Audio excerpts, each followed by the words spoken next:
you believe Jeffrey Epstein actually killed himself? Absolutely not. Who do you think had him killed? I don't think he's dead. Think he's still alive? I think so. Knowing Jeffrey Epstein for 3 years, he would never go down in history as a man that killed himself or allowed somebody to kill him. His ego and his pride is through the roof. So if you think he's still alive, where do you think he is? Totally laughing at us. I think he's in Israel. I was 14 when I met Jeffrey. I started working at 12. And she turns to me one day and she says, I know this really rich and powerful guy, and he really likes to get massages from young girls. It's just a massage, Marina. Like, you've been through so much worse with your stepfather. I'm just like looking around, and there's like pictures of Prince Andrews, President Trump, Bill Clinton. I'm pretty sure there was so many other people that I didn't know at the time, you know, because I was just 14 years old. He would tell us, he's like, I own the banks, I own the presidents, I know a lot about people. And if I share what I know, it would be a disaster. Today's podcast guest is someone that I admire and respect a ton. Marina Lacerda is someone that has had to experience things that most people don't have to experience in their lifetime. And instead of cowering in the dark in her story, she just decided to stand boldly and come out publicly and be courageous and stand in the face of evil and share her story. Now, I want to caution anyone watching or listening, viewer discretion is advised. The story is graphic, it's intense, it's dark, there's evil, and she talks a lot about her sexual, emotional, and physical abuse. But we're going to navigate her story with honor and care. The Bible talks about how we should stand with those who have been oppressed and seek justice for those who have been exploited by evil, wicked, powerful people. And so it is an honor and a joy that I have the opportunity to get to talk to Marina Lacerda. And so I pray that her story encourages you to stand in the face of evil for truth and justice. Marina, thank you for being here. Thank you for having me. So happy you're here. Such an honor. I know you've done a lot of interviews, and before diving into the darkness and the headlines that people always know you as, like, who was Marina? You know, I was just a girl who went through so much in her life, and I think trying to navigate at a certain time, like, what could I do with my life? And a little bit lost. And then when I broke my silence, I kind of figured out what I wanted to do. But I always had I think I'm going to save animals. I'm going to adopt animals. I'm going to open up, an adoption center for dogs, start saving them. But I'm so weak in the knees for them, I would have probably kept all of them. So I'm just a girl with a beautiful daughter who loves dogs and now really wants to help women and men, speak about what they've been through. What was your life like as a kid or even early teenager growing up? It's crazy because when I come and I do a lot of interviews, I'm like, I had such a great upbringing, and like my life even as a child and as a teenager was great. And people are like, how? You went through like all these horrific things. And I'm like, I understand, but these are moments in life, right? Like nobody wakes up happy every day. Like not even the richest person in the world, right? Not even the healthiest person in the world is waking up like, I'm happy, I'm happy. So yes, I had very horrible moments, but I still managed to enjoy myself with my family, my friends, So it was good and bad, I guess I should say. So you're from Brazil, grew up in New York, yes. Correct? Mm-hmm. And what was that like growing up in the city? Was it chaos? Was it fun? Was it scary? What was that like? Well, so when I moved from Brazil, it was a, total like culture shock, right? Because Brazil is completely different, and the way I grew up in Brazil, we were, middle class, poor, struggling to be middle class, and thank God for my grandparents and my uncle that really helped out my mom. So, we barely had anything. I would go over to my grandmother's house if I wanted like good breakfast, Yeah. So thank God for that. And like my ballet, my jazz, and my tap classes were paid by my uncle. And when he would come to America, he would bring me back a lot of things like Barbies. He brought me back rollerblades one time. And I swear to you, like all of my friends were like, oh my God, we need to, and we're all different sizes. We would like go from one end of the street and then we'd, give change each other. And let someone else do it. Yeah, exactly. So, and then when I came to America, I was like, whoa, this is completely different. Even the way I dressed, I got made fun of a lot. And my body, I didn't develop very fast. I think American girls are, everybody's different. I think everyone develops differently. And I didn't develop very fast. So I really got made fun of. And in Brazil, we don't have that. Like, it doesn't matter what you wear. It doesn't matter how you look. I think that everybody, you know, all my friends in Brazil were very, you know, much different than my friends in America. So it was a culture shock. It was different. Are you an only child, or do you have siblings? I have a sister. Okay, cool. And what was your family dynamic growing up in New York? Like off, you know. So when I came to New York, my mom had already, you know, met her boyfriend. And when I came, the first thing that my mom said to me, and we were in Astoria Park, and she said to me, listen, I just want to explain something to you. You know, here in America, if you hit a child, you know, the parent goes to jail. But I'm going to tell you one thing. If you do the wrong thing, I will smack you. I will, like, you know, she said it in Portuguese. And you know, you'll be taken away. You'll go to a house with a different family, and I'll go to jail and I'll get released, but you're going to be living with a different family. So make sure you know to do the right thing, because, you know, there will be consequences, and not for me, but for you. So that always scared me, because in Brazil, you're allowed to, you know, discipline your child up to, you know, a certain extent. And I think, you know, back then it was like very serious, you know, to discipline your child in that way. So I was always very scared of that. So she met, you know, my stepfather, and I stayed a year away from my mom, because I stayed in Brazil. She came to America just to, you know, get things started. And I think maybe 2-3 months after I moved, you know, to America, my stepfather started to put on porn. And, Whoa. And yeah. And how old were you? I was 8 years old. In the living room? Yep. And he would lay me down on his lap. Like, I would have my head on his lap, and he would put like a sheet over my head, and he would just watch. Now, I'm 8 years old. I don't know what is going on, right? And I think even as adults, like, we are just so curious, right? Everyone has curiosity. So I would peek through the sheets, and then I would see like these things that were happening. It was so confusing to me, you know? Because I grew up in Brazil with my grandmother, and, you know, there was a church down the block. We would go down to church. My grandmother was like, everyone has to come here Sunday. So we were very united, like, and boys would try to do stuff to me in Brazil, and my grandmother would be like, no, that is not, you know. So I already knew, like, these things were not allowed. So after a while, he just took off the sheets off of my head, and then I was watching porn with him. And then next thing you know, he started to reenact what was going on what was going on with me. And I was completely confused, because I didn't know anything about, you know, anything of sexual acts. You know, I just knew like a little tap kiss. Like, that's all I knew. Like, that's all boys would try to do with me in Brazil, which I was still young, but boys would try to do that. And I was confused, and I didn't know what was wrong. I had no idea, you know, and my mom was at work, and my stepfather had the schedule where he would come in and out, and it wasn't like a set schedule. So it went on for a really, really long time. Then we moved in, then my mom got pregnant with my sister, and we moved into a bigger house. And up until 10 and a half, all these things were happening with me. My stepfather was sexually abusing me and teaching me things that I wasn't supposed to be taught at that age, right?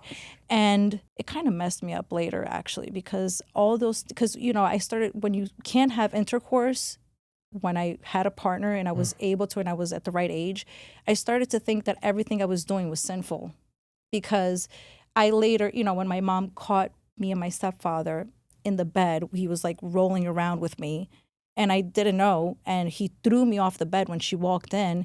And she was pissed, and she was like, what's going on here? So then, you know, they went into the other room, and they started to argue. And then she came into my bedroom. She said, listen, I know what's been going on. Never asked me, just thought that you knew.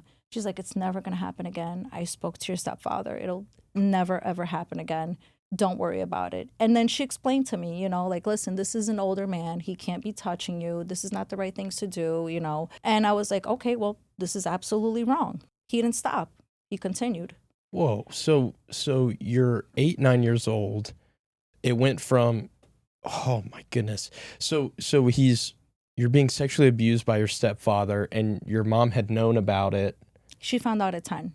she found out, then she was like, it's going to stop, but it never stopped. Right. And did she know that it hadn't stopped? So then I would go back to her and be like, hey, he's like doing this again. You know, he would creep into my room in the middle of the night, and I'm like, I would get so, you know, not only annoyed but scared, because now I don't want to say anything, because as soon as I would tell him I'm going to say something, he would start physically abusing me. So, and then later on, and you know, like when it would be the next day, I'd be like, Mom, like he's doing it again. And she would go and argue with him, and then he would stop for like a month, and then he would do it again, and then I'd go to her. It was a cycle that didn't break until I was 12 years old. Oh my goodness. Mm-hmm. So that's happening with your stepfather. You're being raised. Your mom is pregnant. What was, and you said you grew up kind of poor, struggling to be middle class. Did money ever get in the way at that time? What was that like? Well, in Brazil, we were poor, struggling for middle class. When we came to America, we were, you know, middle class. It was, you know, it was pretty, you know, normal. You know, I had a bicycle. I, you know, had a few toys. I mean, I didn't have the coolest sneakers. You know, I think everyone was, and that's where the culture shock came in. Like everyone was wearing Jordans back then, and I was wearing like Pumas. Do you remember Pumas? Yeah. You know, I had like Puma sneakers, and maybe like the most I had were like the Spice Girl sneakers, like the platforms. Like everybody was wearing them. Those are the only two things. And like I would have my birthday party at McDonald's, you know, and that for me was great, you know. So that was kind of the dynamic of how, you know, we were, but it was fine. And then I think that being also an immigrant doesn't help out in America, because we were immigrants, you know, we didn't have our papers, you know, and I think that causes you know, that's a big issue in America. When people come here without their papers, they start to look at jobs that sometimes is not the, you know, the best job for them, you know. And how did everything in between the abuse you were experiencing at home, the pressures of life, come like moving into the States, everything, the emotions, money, all of it, how did that shape you at that age? It's so weird, because I think I got introduced to sex in such a young age. And I feel like people at my age would play like school or play like, you know, like with dolls. I started to play like I was a sex teacher. And I don't know how that happened. You know, I think it really, what really got to me was the fact that my mom would not go to the police after, you know, she found out and he wouldn't stop. And then I would tell her and she still wouldn't, you know, she's like, oh no, he's going to stop. And then she would tell me, okay, we're going to leave. We're going to set up and we're going to leave. And then we wouldn't leave. And I'm like, but why aren't we leaving? You know? And she's like, well, because we're immigrants. If we go to the police, they might, you know, send us back to Brazil. I don't have the money to raise you and your sister. We're just going to have to stick around. And I'm like, but I don't want to stick around. Like I was 11 years old and cursing my mom out at that point. Where was your biological father at this time? It's weird, because my biological father had 4 other kids. Okay. And he was just not there. You know, he didn't do anything wrong, but he wasn't a present father. And I think my mom also was just like, okay, sign off for my daughter to go to New York and she'll be back. And I never went back, you know. Whoa. So he didn't know anything. My father's no longer here with us, but he, you know, he didn't know that I was getting abused by my stepfather. So your mom and your biological father, they weren't married? They were married. Oh, they were. So then she was just like, hey, sign this paper. We're going to leave. And then she'll be back. And I never went back. Wow. And you know, my father, you know, my mom is 68 now. He's 25 years older than her. So he was, he was already, you know, an old man, you know, and he's, you know, what is he going to do, you know? Yeah. So, but I do remember, you know, going through all these things in my life. And I was, you know, in my head, I was like, why am I going through this? Like, why me? And I would just ask, like, but why, God? Like, why am I going through these things? Like, what did I ever do wrong? And I'm like, this has to be like a past life thing. Did I do something wrong in my past life? You know, I was very confused. And I think a lot of people that go through abuse, they're just, when I see, you know, messages on my platform, they're like, why am I going through this? Like, why is God doing this? You know? And I think only later on in life, you start to understand, like, God really gives you what you can handle. He will not give you what you can't handle. And I think the purpose of it is like, what are you going to do with all of this that you've been through? How can you change this narrative? You know, you have to change it and you know, make it positive. In a lot of ways, the way that you were brought up unintentionally, we're talking being abused physically and sexually by your stepfather, the pressures of life, everything in between, leading up to really what's making you speak out, your involvement with Jeffrey Epstein and all that other stuff. In a way, and it breaks my heart to say this, but it's true, you were almost like unintentionally groomed into this position just by the things that you had already experienced. And so that's why I'm really intrigued to kind of know everything in between that's happening after this. I mean, the thing that's really just breaks my heart is this idea that you were told very young, hey, you can't speak up about it. Before even the sexual stuff happened, I mean, your mom's kind of like, hey, you know, we can get disciplined back there, but here in America, you know, it's, which that is like somewhat true, but it's like, hey, you can't discipline the same. So like, don't say anything or we won't see each other again. And it slowly goes. And I know this is really a big part of your story, but how did you get involved in the world of Jeffrey Epstein? How did you get introduced to him? What was that like? My stepfather ended up going to jail. When we lived in this house, one of the roommates, because they used to rent out 2 of the rooms, we had a 4-bedroom. So one of the roommates, he started to sexually abuse her. So I used to go to I used to do anything not to be home. I kid you not. Anything I could do to not be home, I would go. So she found me in Burger King and she said to me, hey, listen, I know your stepfather is abusing you and he's doing it to me too. So let's go to the 114 precinct, which is in Astoria Boulevard. And I said, I literally jumped. I was like 12 years old. I jumped out of my seat, not thinking of like any consequences, not thinking like, oh my God. And this is just me back then. Like my mom is going to be so mad at me. Like she's going to be like, why did you go? You know, I just wanted this monster out of my life. I was, up to the point where it's horrible to say, but I was like planning like how to kill this person. Wow. Because I was just trapped in a place where, my mom would leave me home, go to the supermarket, run errands, knowing that my stepfather's abusing me. So it was so confusing, So when he went to jail, he did only 6 months because when I did tell my story to the cops, they were like, you're just jealous of your sister because she's born. And I was like, no, this is really happening to me. And they kept saying to me like, no, are you sure? Like your stepfather is going to go to jail and he's, this is a very huge accusation. Like this is dangerous. And then I started to minimize my abuse. Like, oh, well, he only touched my upper part. He only did it for a year. I started to get scared. So they only gave him 6 months of jail and they gave him 5 years of probation. Whoa. So when he went to jail, my mom came to the precinct eventually and, we went back home and, all his stuff was thrown on the floor and she was crying and she was so upset.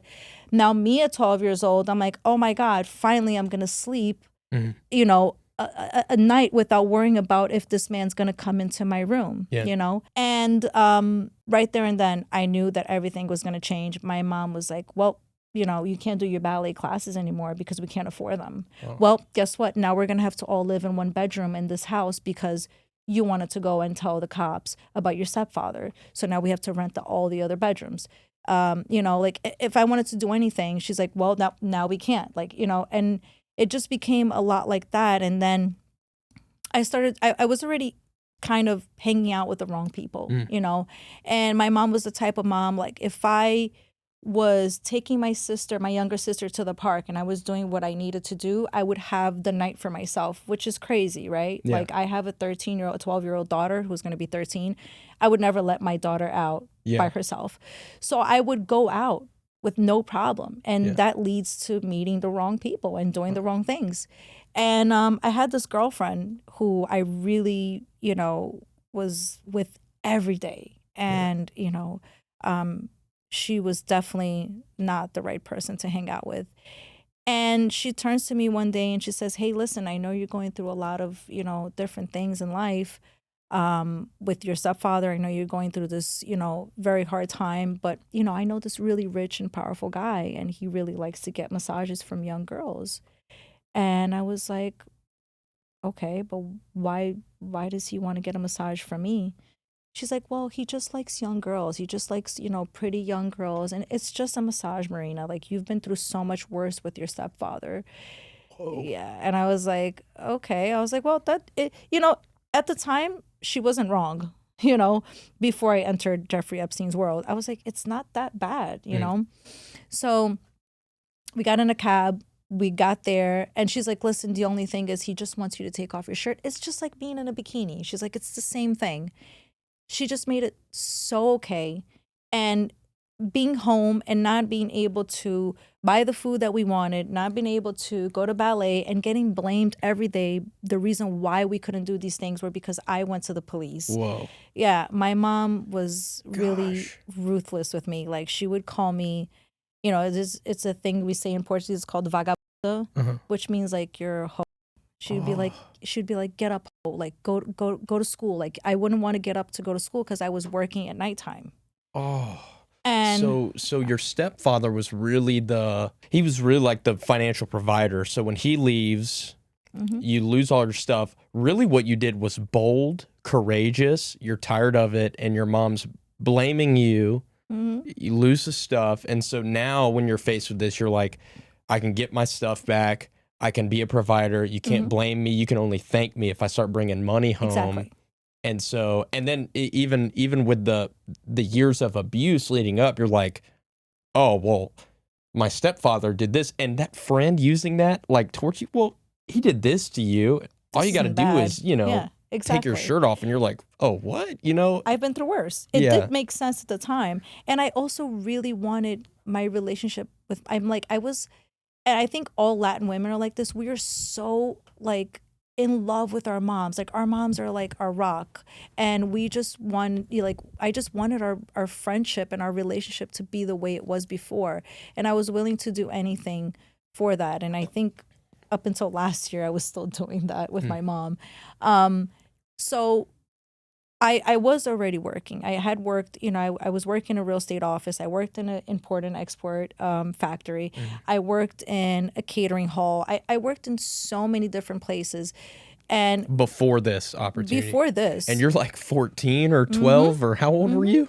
I was 14 when I met Jeffrey. I started working at 12. Oh my goodness. I'm like, how is that even possible? You're at a real estate office. I was a secretary, and the place is still there. I used to work for Angelica, her name, and the real estate is called Capital Realty. I used to pick up the phone, Capital Realty. And I worked there in the summer, and I would work there after school. And then I was like, I had said to her, I was like, I need to work more. She's like, you go to school. When are you going to work? She's like, you can't work here, So then I started working at the catering hall, which it's a Jewish catering hall in Bedford, Brooklyn. And they don't have parties all the time. They can't have parties all the time. Jewish people get married in certain days, and, it's a little bit different. And then I started working in a Greek nightclub close to when I met Jeffrey. At that young? I was selling flowers. Whoa. The name of the place was called Sirocco. Oh my goodness. And so, whoa. And let's also talk about how these men that hired me were in their 40s and 50s. They knew I was not 18. So let's talk about predators all over. Like, my life has always been around predators, which is insane. Oh my gosh. And so before, I mean, I guess you wouldn't have been able to find this out. We're about to get into what the first experience was with Epstein and all this other stuff. But did this friend tell you how much money you were going to get paid? And you were like, oh, this is way better than like me working 4 hours over here? Or? Yeah. So when I used to work at night, I used to collect tips. So, I would get there at 7 o'clock, and I would have to, it would be me and 2 other girls, and we would make it was called the bouquets. And like Greeks have these traditions where you break the flower and you throw on the singer. Okay. They They also pop open champagne. They throw money on these singers. They I don't know. They have a really I think it's pretty cool, but it's just their tradition to show respect of the singer singing these beautiful songs. And I would come in at 7 o'clock, and I would leave the depending on where the last customer was or the last guest, I would leave like 5, 6 in the morning. What? And then I would you go, would get there at 7 at night and leave at 5 or 6 in the morning and then go to school? and that's where my mom would be like, get the fuck up. She'd be like, get Whoa. the fuck up. Like, you're lazy bitch. Like, you're a vagabond. And I'm like, how am I a vagabond? I just worked all these hours, brought home like $300-$400 in tips. Like, And your mom is talking to you like that, mm-hmm. that young.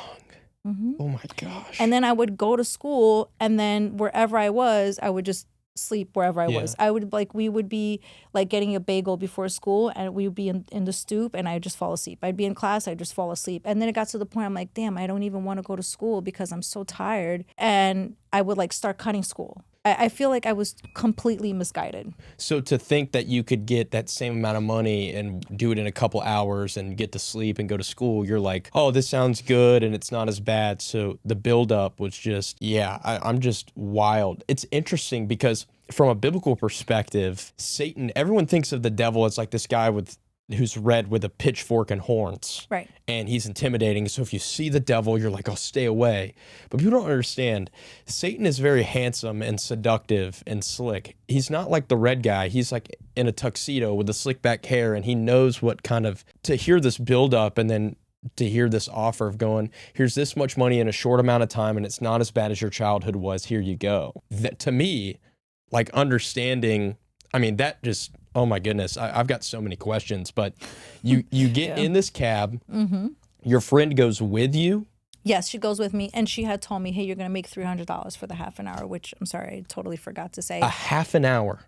Half an hour, 40 minutes. She's like, we'll be there half an hour, 40 minutes tops. And I was like, and I was sketched out by it. I was like, that's so weird. But I knew her, and she already, this is the thing, this friend of mine was the kind of girl that always knew somebody, a man, that wanted to either get beaten up or get like, I know. Get beaten up? Mm-hmm. She knew all these guys, and she would tell me, she's like, hey, like, I know this guy, like, he really he wants to get burned. He wants to get beaten up by girls.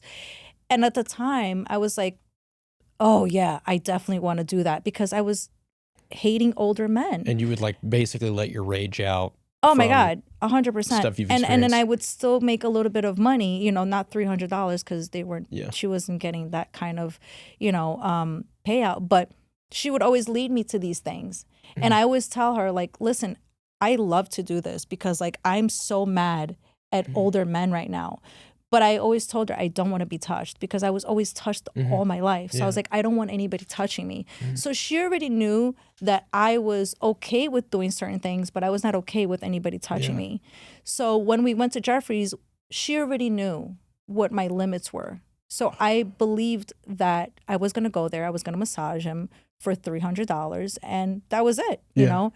And when we got there, just being in Manhattan, looking at this mansion, with this huge wooden doors, has his initials in the, on the side of the door. And she rang the intercom, and the maid comes out. She, they ask who it was. She comes out. She opens the door. She's wearing like an outfit like a French maid. I'm like, wow, like I've never even seen this in my life. We go into his office waiting area, which is when you come in, it's on your left-hand side. And we're sitting there, we're waiting, and I'm just like looking around, and there's like pictures of everybody, like Prince Andrews, President Trump, Bill Clinton.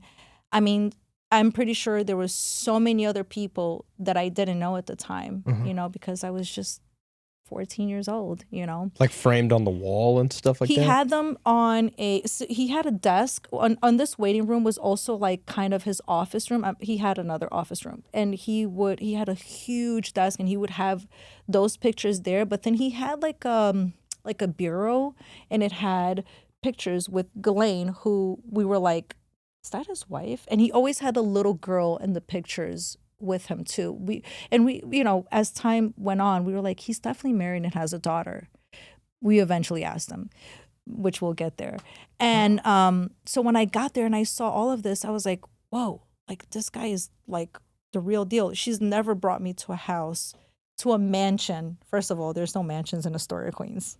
Just want to put that out there. Whoa. And I never knew that there were mansions in Manhattan. I always thought them as, like, people have like, they live in apartments, Yeah, like they, a sky rise or, maybe a penthouse on top or whatever. Exactly. Never thought there'd be a mansion in Manhattan. So, 10 minutes being there, and I'm like feeling so weird because I've never, ever been in a mansion before. So I'm like whispering the whole time to her. And she's like, babe, you can stop whispering. Like, you can just talk normal. Because she just felt so out of place, very intimidated by just the whole situation. So the maid comes and gets us, and she says, Jeffrey's ready for you guys. So we walk to the elevator. Now I'm walking to an elevator. I'm like, there's an elevator in this house? Yeah. Like, this is insane, Yeah.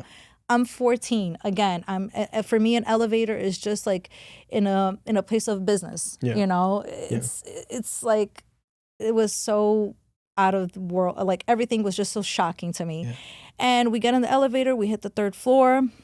The doors open, and there's like a hallway, and he has like sketches of like naked girls, and he has like a statue of like a woman with like half of her body and all these weird things. And we step into his massage room, and my the first thing that I observe is when I look up at his ceiling, he has clouds. And I was like, wow, this is such a way to be like relaxed. Like, this man knows how to definitely get massages. I still don't know why I'm here, because he looks like he's really into like, being relaxed or, just being, massaged. I was like, okay. And there's, a massage table in the middle. And then right next to his massage table, he had a little desk where he had his lotion. But he did have also a huge bureau full of massage lotions, including Victoria's Secret, which Victoria's Secret was so expensive at the time. I don't know if you remember. And, girls at that time, I would walk into Victoria's Secret and I would just go there to spray stuff on because I couldn't afford it. So I was like mesmerized the fact that he had all these Victoria's Secret lotions, which he had much more expensive lotions in there, by the way. Whoa. And I get there and I'm like, she's like, all right, she's like, take off your shirt, So I take off my shirt and I just have my bra, and he comes in and he's like, hi. He comes in a robe. He's like, hi, my name is Jeffrey. And I said, hi, my name is Marina. He's like, I've heard such wonderful things about you.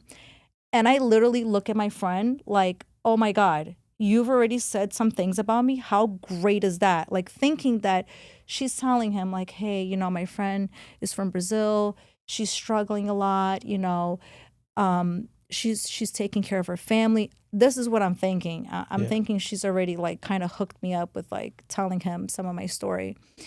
He lays down with his head down, and he starts to ask me like, hey, do you go to school? How old are you? Where are you from? Do you have a sister?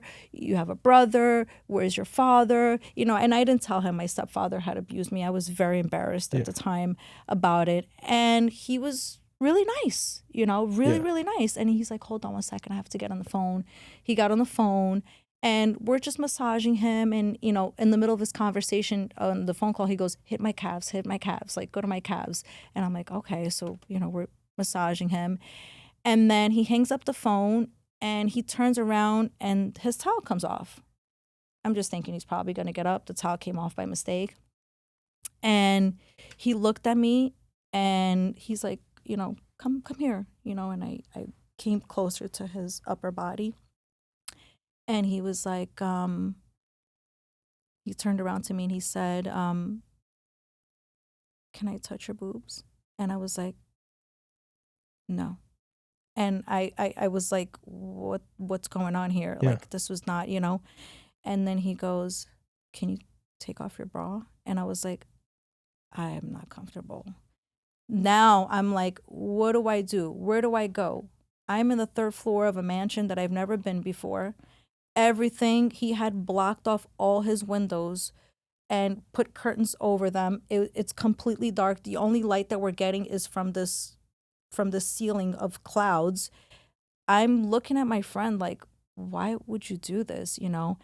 And she got mad at me. She was like, she said to me in Portuguese, she's like, oh, you're being such a prude. And then she comes over my side and he told her, he goes, don't worry, it's okay. It's going to take some time, but she'll get comfortable with me. And in my head, I was like, absolutely not. Like, this guy is out of his mind. And I'm standing next to her, and she is like right with Jeffrey, and she is leaning onto Jeffrey, and she is pinching his nipples so hard, pulling them, pinching him, and he's like grabbing her, and then he spits in his hand, and he just starts, stroking his private area. And when I say stroke, he starts stroking it so aggressively to the point where he's like picking up his head, where he's having a hard time to climax. I later on found out why. And then I'm just standing there like, what is going on? And, he finally climaxed, and then she turned to me and he said, well, it was nice to meet you. He goes, I'll be seeing you again. And I just shook his hand and I didn't say anything. He handed her over the money. We went downstairs and she was like, what is wrong with you? I'm like, what do you mean? I was like, you didn't tell me any of this. I said, I'm not used to this. I said, I'm used to going with you and beating up guys and making a little bit of money. I said, this is totally different. She's like, listen, here. And she like throws it in my chest. She's like, any girl would have begged me to be here. She's like, I don't know why you're acting like this. She's like, listen, you need to understand something. You're an immigrant. You right now don't have a lot of money. And literally, like, at that time, our dinner was like the noodle cup. That's what we would eat. Like, me, my mom, and my sister. If we would have meat, it would be ground beef and maybe sometimes. And she's like, here. She's like, any girl would have been happy to be here. She's like, I don't know why you're acting like this. I'm like, because you didn't tell me any of this. She's like, well, listen, you need this. This guy over here, he knows people. He's going to get you places. He's going to hook you up with stuff. And I'm like, I understand, but I'm not comfortable with this, She's like, listen, he's coming back in town and he's going to want to see you. So I'll call you. And we went our way, and in my head, I was like, I'm never going to see him. But I did. Oh my goodness. I mean, what is going on in your mind after that first?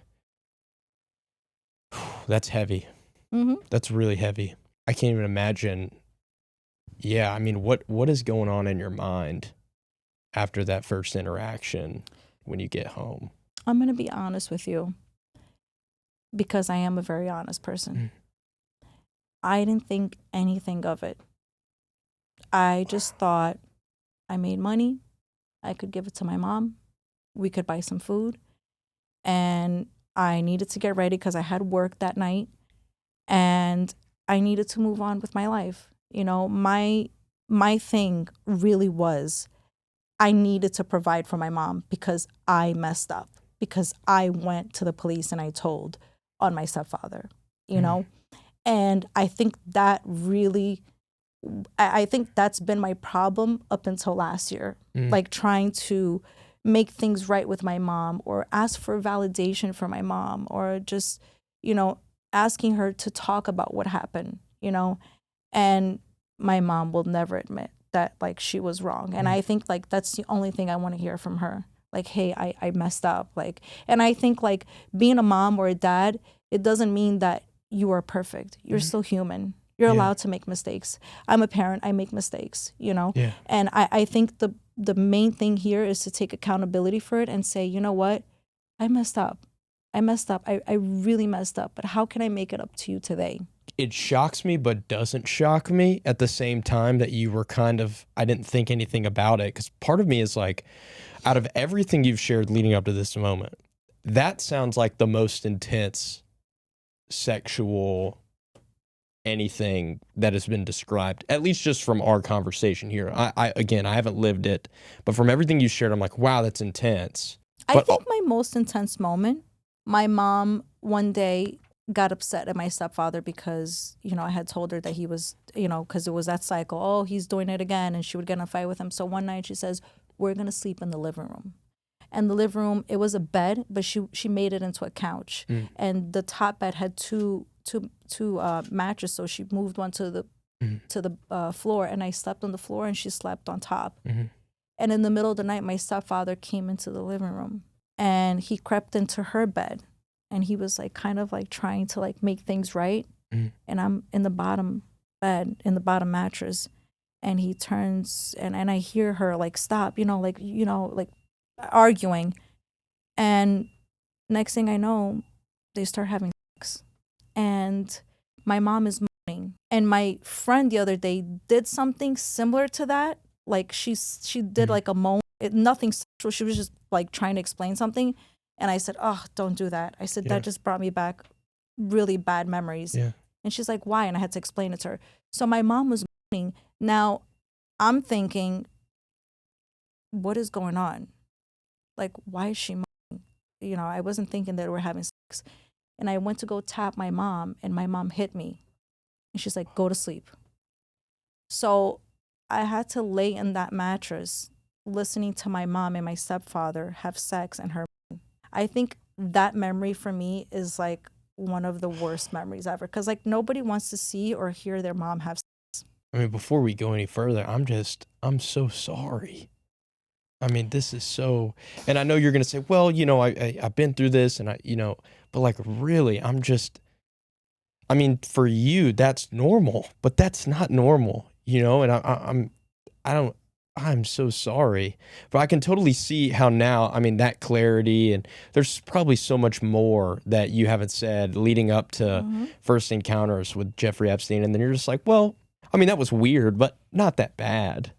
And you just kind of let it slide. But that wasn't, and you said that he went out of town and next time he would come out of town. So this wasn't like a every night gig. This was a every now and then kind of deal, or it became more consistent. Yeah. Oh man. He had reached out to my friend and he's like, hey, I'm in town. I want to see Marina. So she reaches out to me and she's like, hey, listen, Jeffrey's in town. He really likes you. He wants to see you. And struggling, you know, my mom and I were, she just really, I think until today, I think my mom just does not like me. I think she thinks that I liked the abuse of my stepfather. I think she became jealous. I don't know what happened with that. And I was like, I'm going to go. And you know what? I'm going to go and I'm going to prove to him that I'm not like my friend. I'm going to prove to him that like I am worthy more. Like I have more to bring to the plate. Like he's somebody that can help me. So like maybe if I show him that I have way more than that, he will take me serious. So I said to her, I said, you know what? Okay, yeah, let's set it up and go. And when I went back, he was extremely nice. He didn't try to touch me. He didn't ask me to remove my bra. He talked to me. I gave him a massage. And did you go by yourself that second time? No, she came with me. And then he was very nice. And she didn't think anything of it. I think she already knew what he was doing. And then he was like, listen, you know, you can start coming here by yourself. And I was like, yeah, I said, I don't have a problem. Because now I'm like, okay, he understands. He completely understands that I'm not doing any of these things. So I started to go there alone. And I would see him sometimes 2-3 times a week, depending how much time he was in New York. And eventually it was just like, it was crazy. I was like completely naked. It's like, how did I get here? You know, it's like one day I came in, he's like, well, come on, just like take off your bra. Like, you know, we're friends. Like, I'm not going to do anything to you. Like, I just want to see them. You know, I just want you to be, I want you to be free and feel comfortable. And just getting to know and the grooming process, I was like, okay, you know, and then next thing you know, take off your pants. I'm like, oh, okay. He hasn't done anything. And then next thing you know, I'm naked. And the next thing you know, he's actually abusing me. Next thing you know, he's like raping me. And the next thing I know, he's calling the girls in the room and raping me in front of the girls and telling the girls like, hey, you want to get places, you want to do things, you need to be a good girl like Marina. Whoa. So he would use you as like a doll, as an example to say, hey, if you want help here, if you want money, if you want to increase continue your life, you got to do what she's doing. Yep. Oh my gosh. And I think it's, you know, something that I think some of the survivors don't like to talk about it. There comes a time that Jeffrey Epstein no longer is interested in you. And then he starts to ask you, hey, how about your sister? And I'm like, nope, I would never. My sister's 8 years younger than me. And for him, it was like, oh, yes, like this is exactly what I wanted. And I was like, no, because my mom went back to Brazil. My mom couldn't come back. My mom sent my sister back to Brazil because my stepfather ended up getting deported. Whoa. So my little sister was like, I want to go see my father. And my mom, instead of being honest with her, or maybe not honest, just saying like, hey, it's not going to happen. You know, my mom was like, oh, well, no, you know, you can't. And my sister's like, but why? But why? And my mom's like, you know what? She wants to go. My sister was 8 years old. I'm going to send her. And I was like, no. I'm like, this guy's a pedophile. Like, what are you talking about? Oh, no, he's not going to do it. It's her daughter. I'm like, I don't think that's how it works. I feel like pedophiles don't care if you're like their cousins or if they're your kids. They like young children. They're going to do something, right? And my mom sent my sister. And my sister was born in America, so she's an American citizen. At the time, we were still immigrants. And she said to me, I said, I don't think you should send her, because if you send her, you're not going to be able to get her, and he's not going to send her back. It's exactly what happened. My sister gets there. I can hear on the phone that she is being sexually abused by my stepfather. And she's like, Mom, she's telling my mom, I want you to come live here. And my mom's like, I can't. If I go there, I can't come back to America. She's like, I really want you to live with me and Dad. So my mom ends up dropping everything, goes to Brazil. Then my sister's like, I want to go see my sister in New York, which was me. And she's like, okay, go visit your sister. My sister comes to New York. And she's like, yeah, well, Dad has been doing this. And then he's also been doing it to all the girls in the neighborhood. So now I have no friends. So I'm like, you're not going back to Brazil. So my sister, I took care of my sister from the ages of 11 until 17. Whoa. And in between that time, my sister became epileptic. Oh my gosh. And I was completely clueless what epilepsy was. Yeah. Completely clueless. I had no idea. And were you living with anyone else but yourself? I had my own apartment at that time. And how old were you?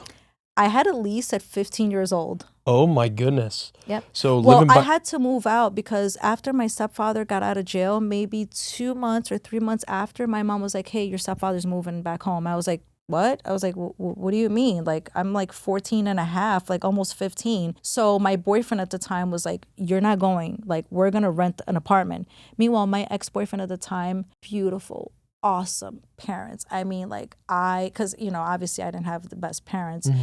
I was just like, you know, listen, you don't have to. You have like a really good home. He's like, I'm not letting you go back there. So we ended up finding an apartment across the street from my apartment. I know it was insane, but it was the only apartment that we could find. And then eventually we moved into another apartment, which was much bigger, but which is crazy because he's still a lawyer, this guy, and he was my landlord. My landlord. Thank you. And he did a lease under mine and my ex-boyfriend's name. And I think my mom was in there too because I think he needed to use an adult. And I had my own apartment at 15. And eventually, you know, my boyfriend cheated on me, which I don't blame him because we were so young, you know, and so misguided. And we were all doing drugs at the time. And he cheated on me. And I went back home with my little bicycle one night because I found out he was cheating on me. And I slept there and I was so pissed. I was like, I can't believe you cheated on me. He was 16, 17 at the time. He was a year older than me. And he, you know, the next day he goes, listen, Marina, like, I know, like, you don't want to be back home with your stepfather. So just come back over here. Like, I'll leave. So when he left, I ended up having this 4-bedroom apartment, 2 bathrooms by myself. And I was like, whoa. Like, I was splitting bills with somebody. Now what do I do? So I just rented out all my rooms. Whoa. Yeah. And then your sister comes and moves in. Mm-hmm. How long were you interacting and working for Jeffrey Epstein? So from what I remember, I was working, or I guess with him from the ages of 14 until 17. So it was 2002 until 2005. And then you said he just got tired of you and that's what ended it? Well, eventually he was like, hey, he's like, how about you bring your sister? And I was like, no, absolutely not. Like, my little sister for me was like yeah, you just wanted to protect her. Yeah. Like I was like my little daughter, you know?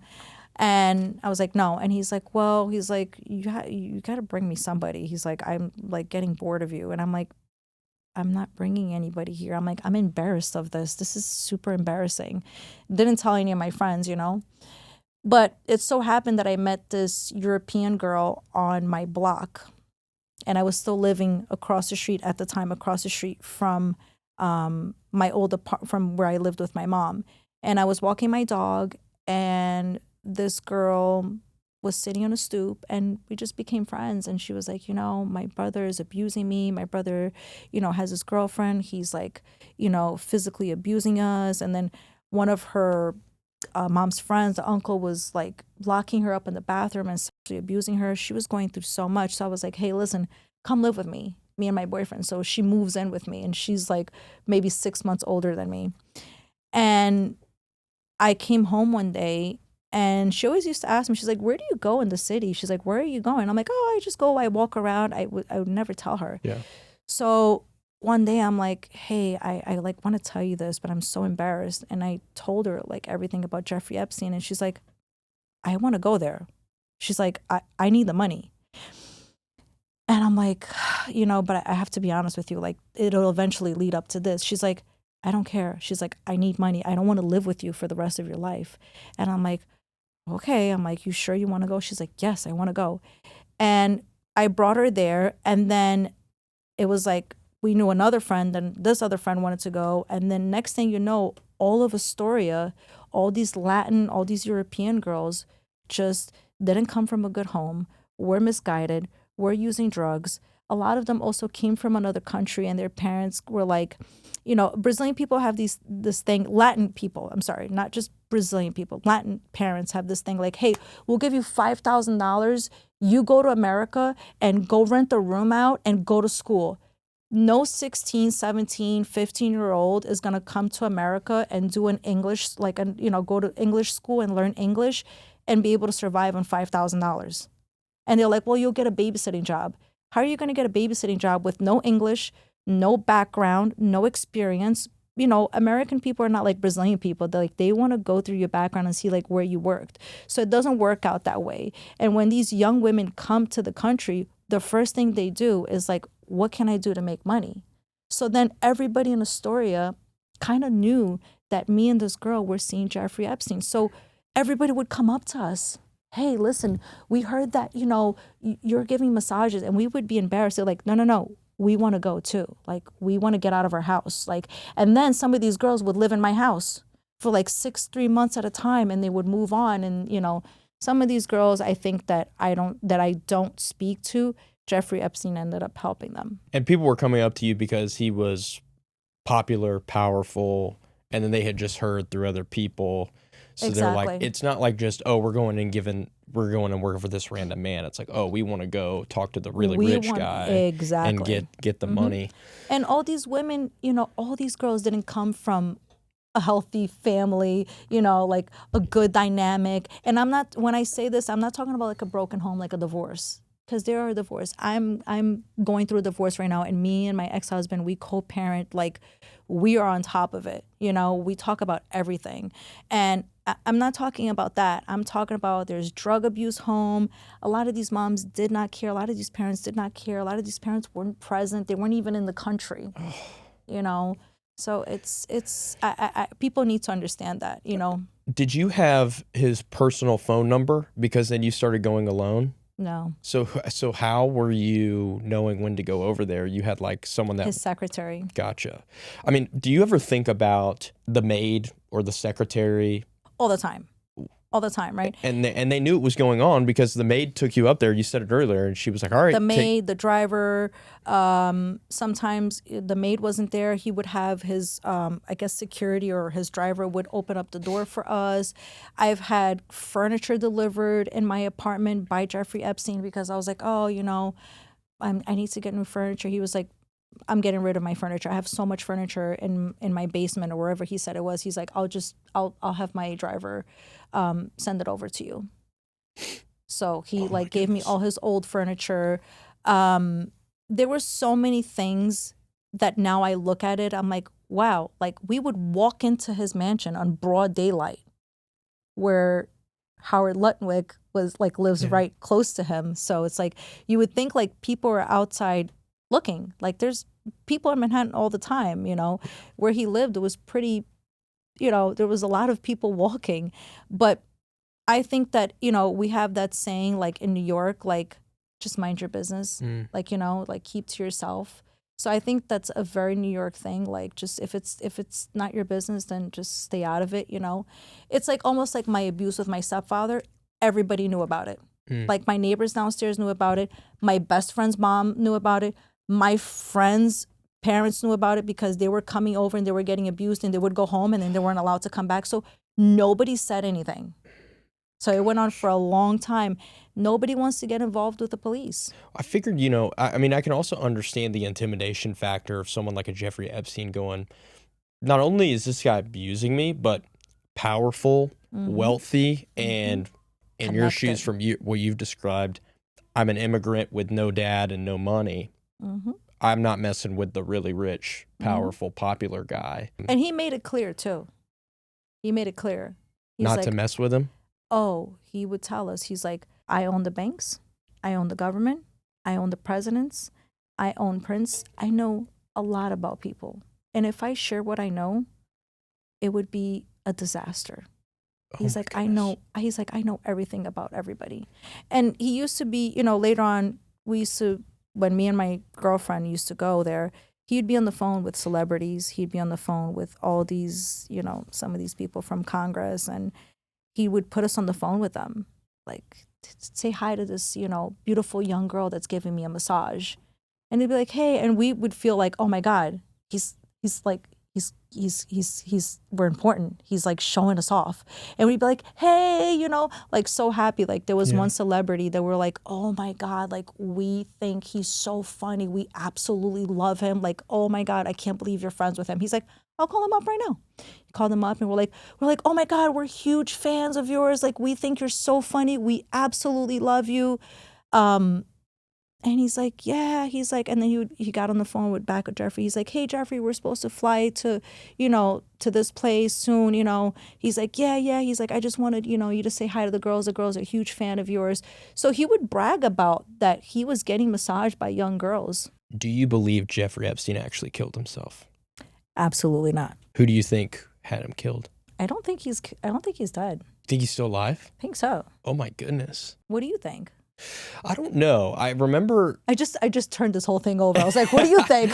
I just want to know. I remember like my friends and I would talk about it. I was a sophomore in high school, and we would like talk. First of all, like you're like so young that it's like I almost want to be like, stop being young because I'm so old. He's like, I was a sophomore in high school. I'm like, what? Well, I just remember like I'd be a sophomore in high school and we would talk about a lot of stuff. We were talking about aliens. We were talking about you know. Well, now you guys can go through the UFO files. I don't really care. You said earlier, like I don't really care about that. It's whatever. Like, you know, but that we would talk about it and we were all like, no, we don't think he killed himself. We don't think he killed himself.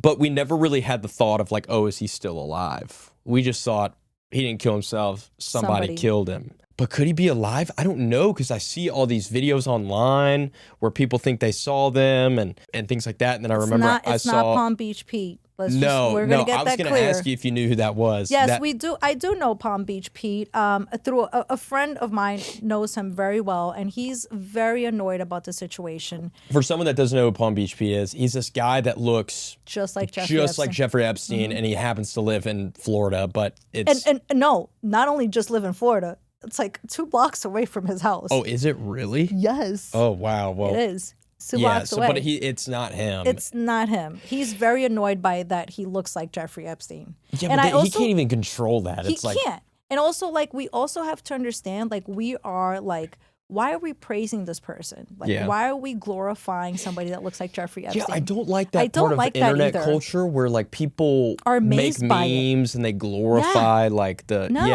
it's weird. Like, it's weird. Yeah, the AI pictures and stuff. It's bad. And then now all of a sudden there was like a note that they found in his cell. Did you see that?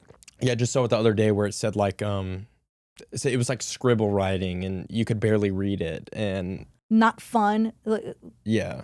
First of all, so I just have to say this, knowing Jeffrey Epstein for 3 years, he would never go down in history as a man that killed himself or allowed somebody to kill him.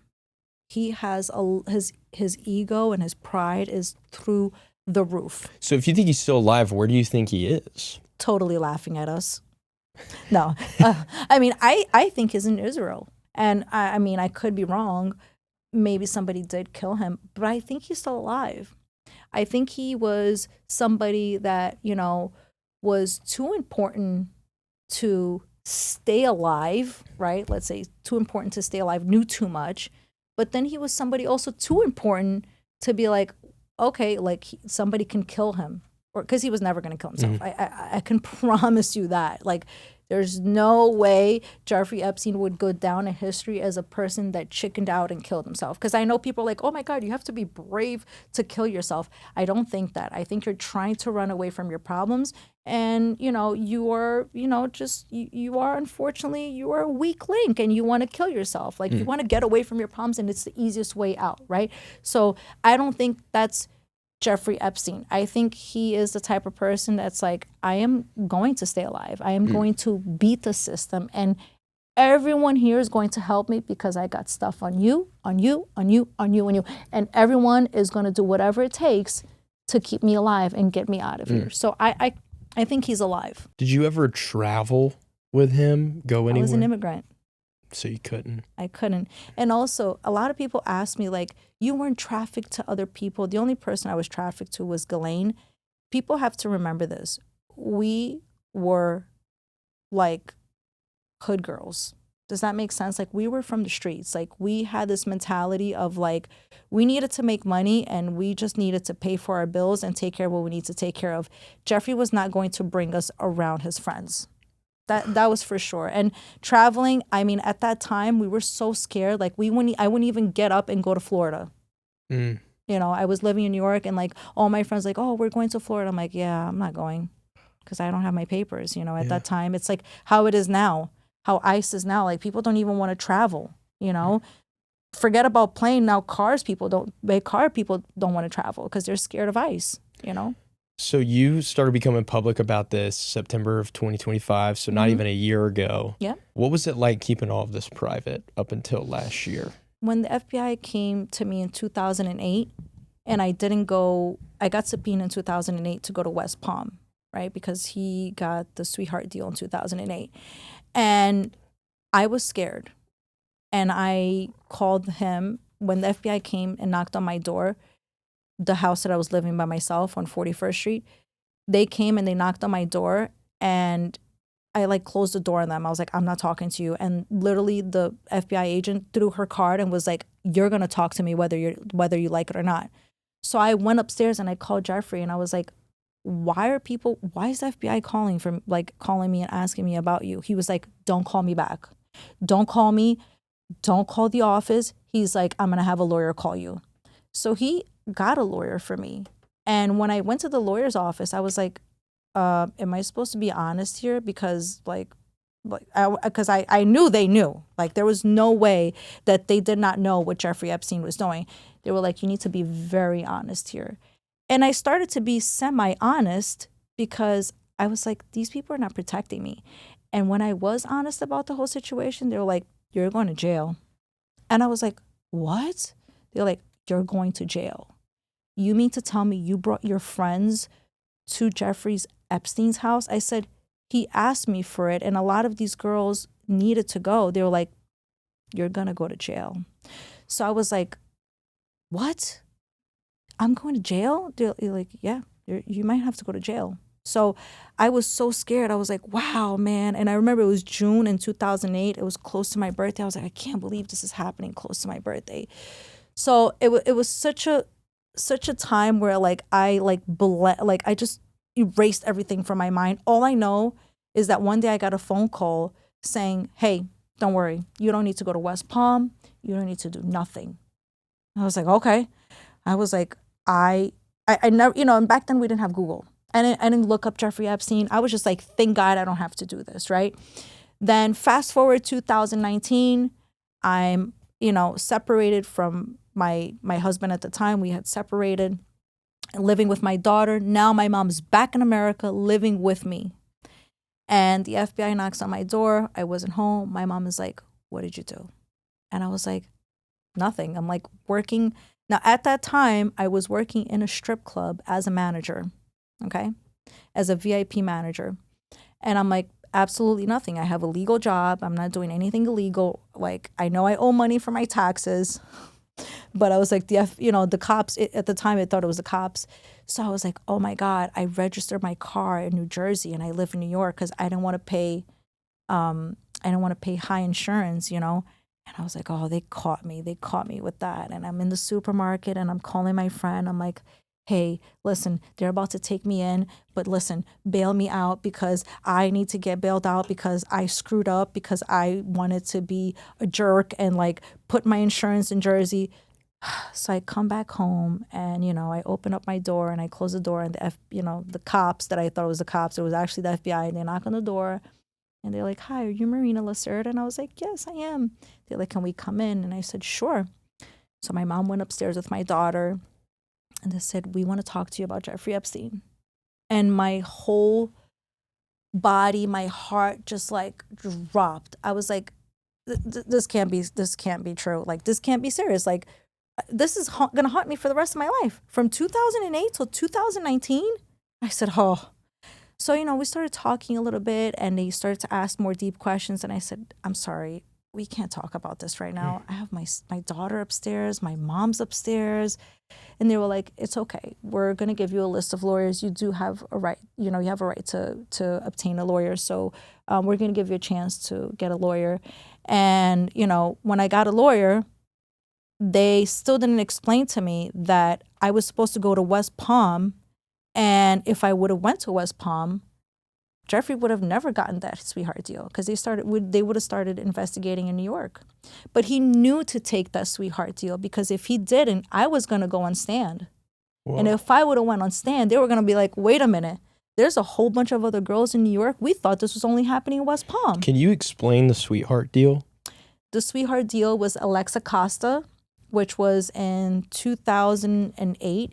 He had, Jeffrey Epstein at the time, this is from, going back and understanding what I can't understand because it gets confusing. And then not having the files released, we can't really understand everything, right?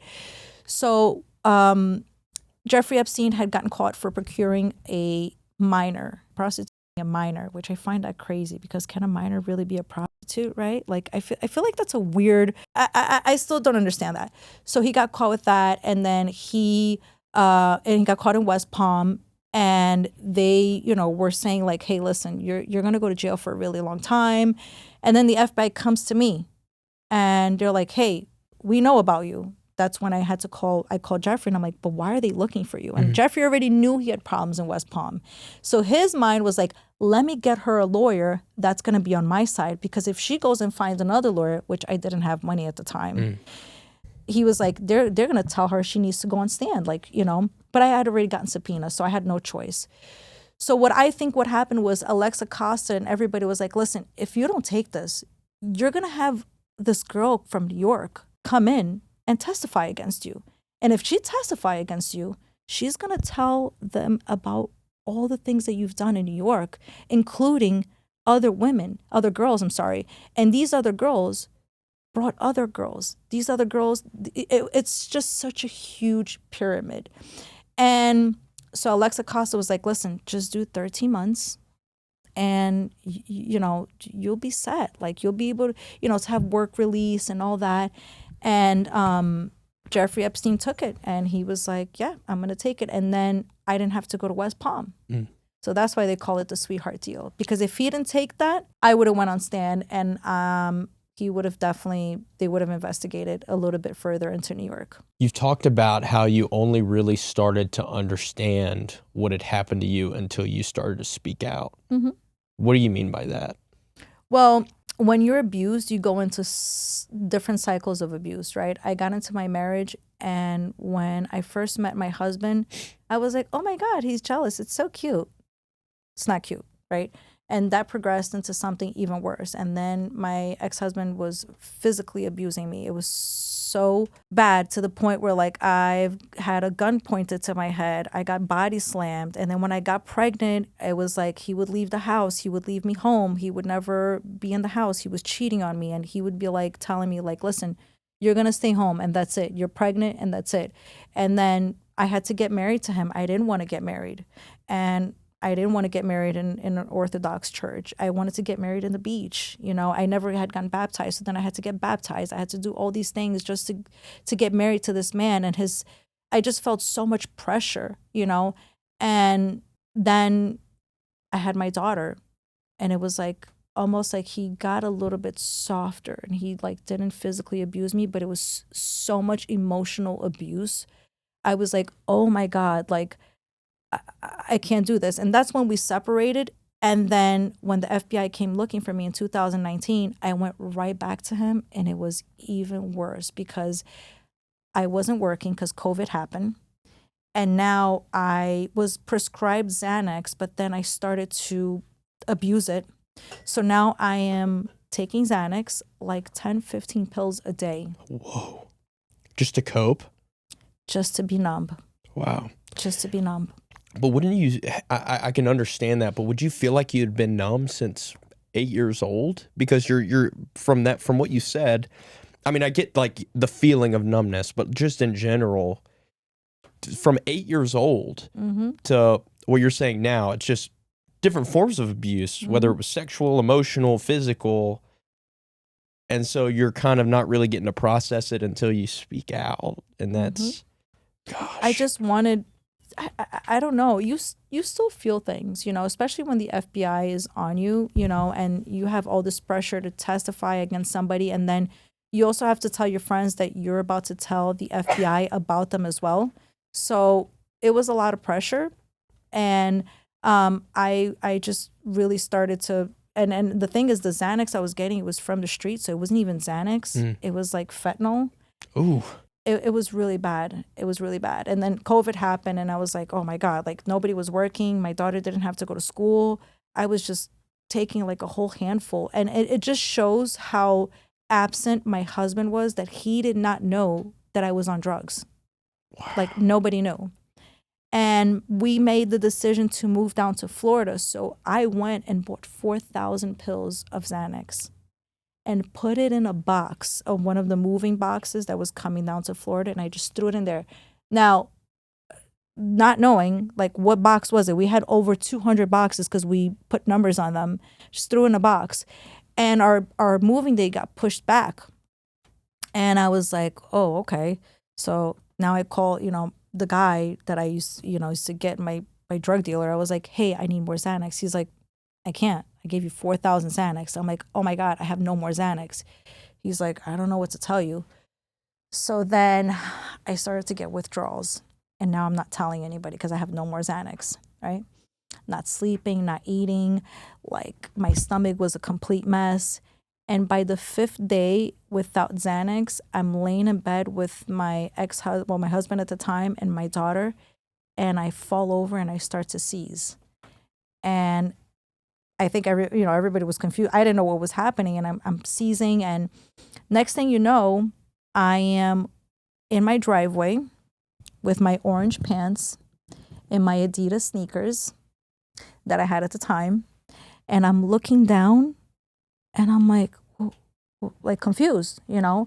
But I was awake, like my eyes were open. But when you have a seizure, the oxygen is not going to your brain, so it takes a while for you to fully understand and to actually be up. I was only aware when I was in my driveway, and I looked down. And I'm like, well, and I start to fight everybody, like, no, I don't want to go on the ambulance because I'm confused. Yeah.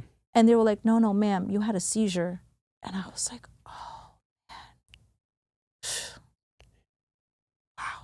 so the whole ride to the hospital, I was just laying there. I was like, oh my God. Like I really wanted to stop, but this is a problem with people that are addicted to drugs and to alcohol. They're like, one more day, only one more day, one more day, one more day. It's so hard to stop. You want to stop, but the addiction is so real. It just takes over everything. So when I got to the hospital, everybody was like, all right, we're going to set up an MRI. They're like setting up all these things. And I was like, I need to be honest here. I am highly addicted to Xanax. And my husband at the time was like, what? He's like, what do you mean? He's like, how? I was like, I've been getting them from the street, and I've been taking 15 to 20 pills a day. The doctor looked at me. He's like, how are you alive? I was like, I don't know. He was like, yeah. So I was like, yeah, I want to stop. And they were like, okay, well, we need to do an MRI on you. But my body was so out of sorts that I couldn't get into the MRI machine. I was like, no, take me out. I mean, I was so paranoid about everything.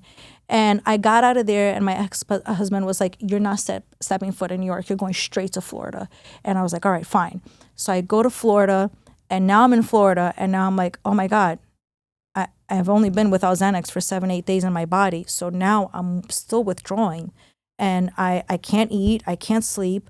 I'm having panic attacks, like to the point where I would get up. I'm like, so now I'm going to the doctor. The doctor's giving me antidepressants. And I'm like, but I'm not depressed. I'm just having panic attacks. I was living at the doctor for like 6 months. She was like, listen, you need to stop coming here because there's nothing I could do for you. And she was right. There was nothing she could do for me. I should have went to a rehab center. Not knowing much about it. You think rehab, it's like, oh, okay, you're trying to slow down off of drugs. No, it helps you get your body back to what it is. So I went through I would say 18 months, my body started to shift back again to somewhat what I would say a normal body. Wow. Mm-hmm. And what was the moment after all of this, even the struggle with drug addiction, what moment changed where you were like, I'm going to start speaking out about everything I've gone through? So I went to Virginia. Virginia Giuffre's memorial when she first passed away in West Palm.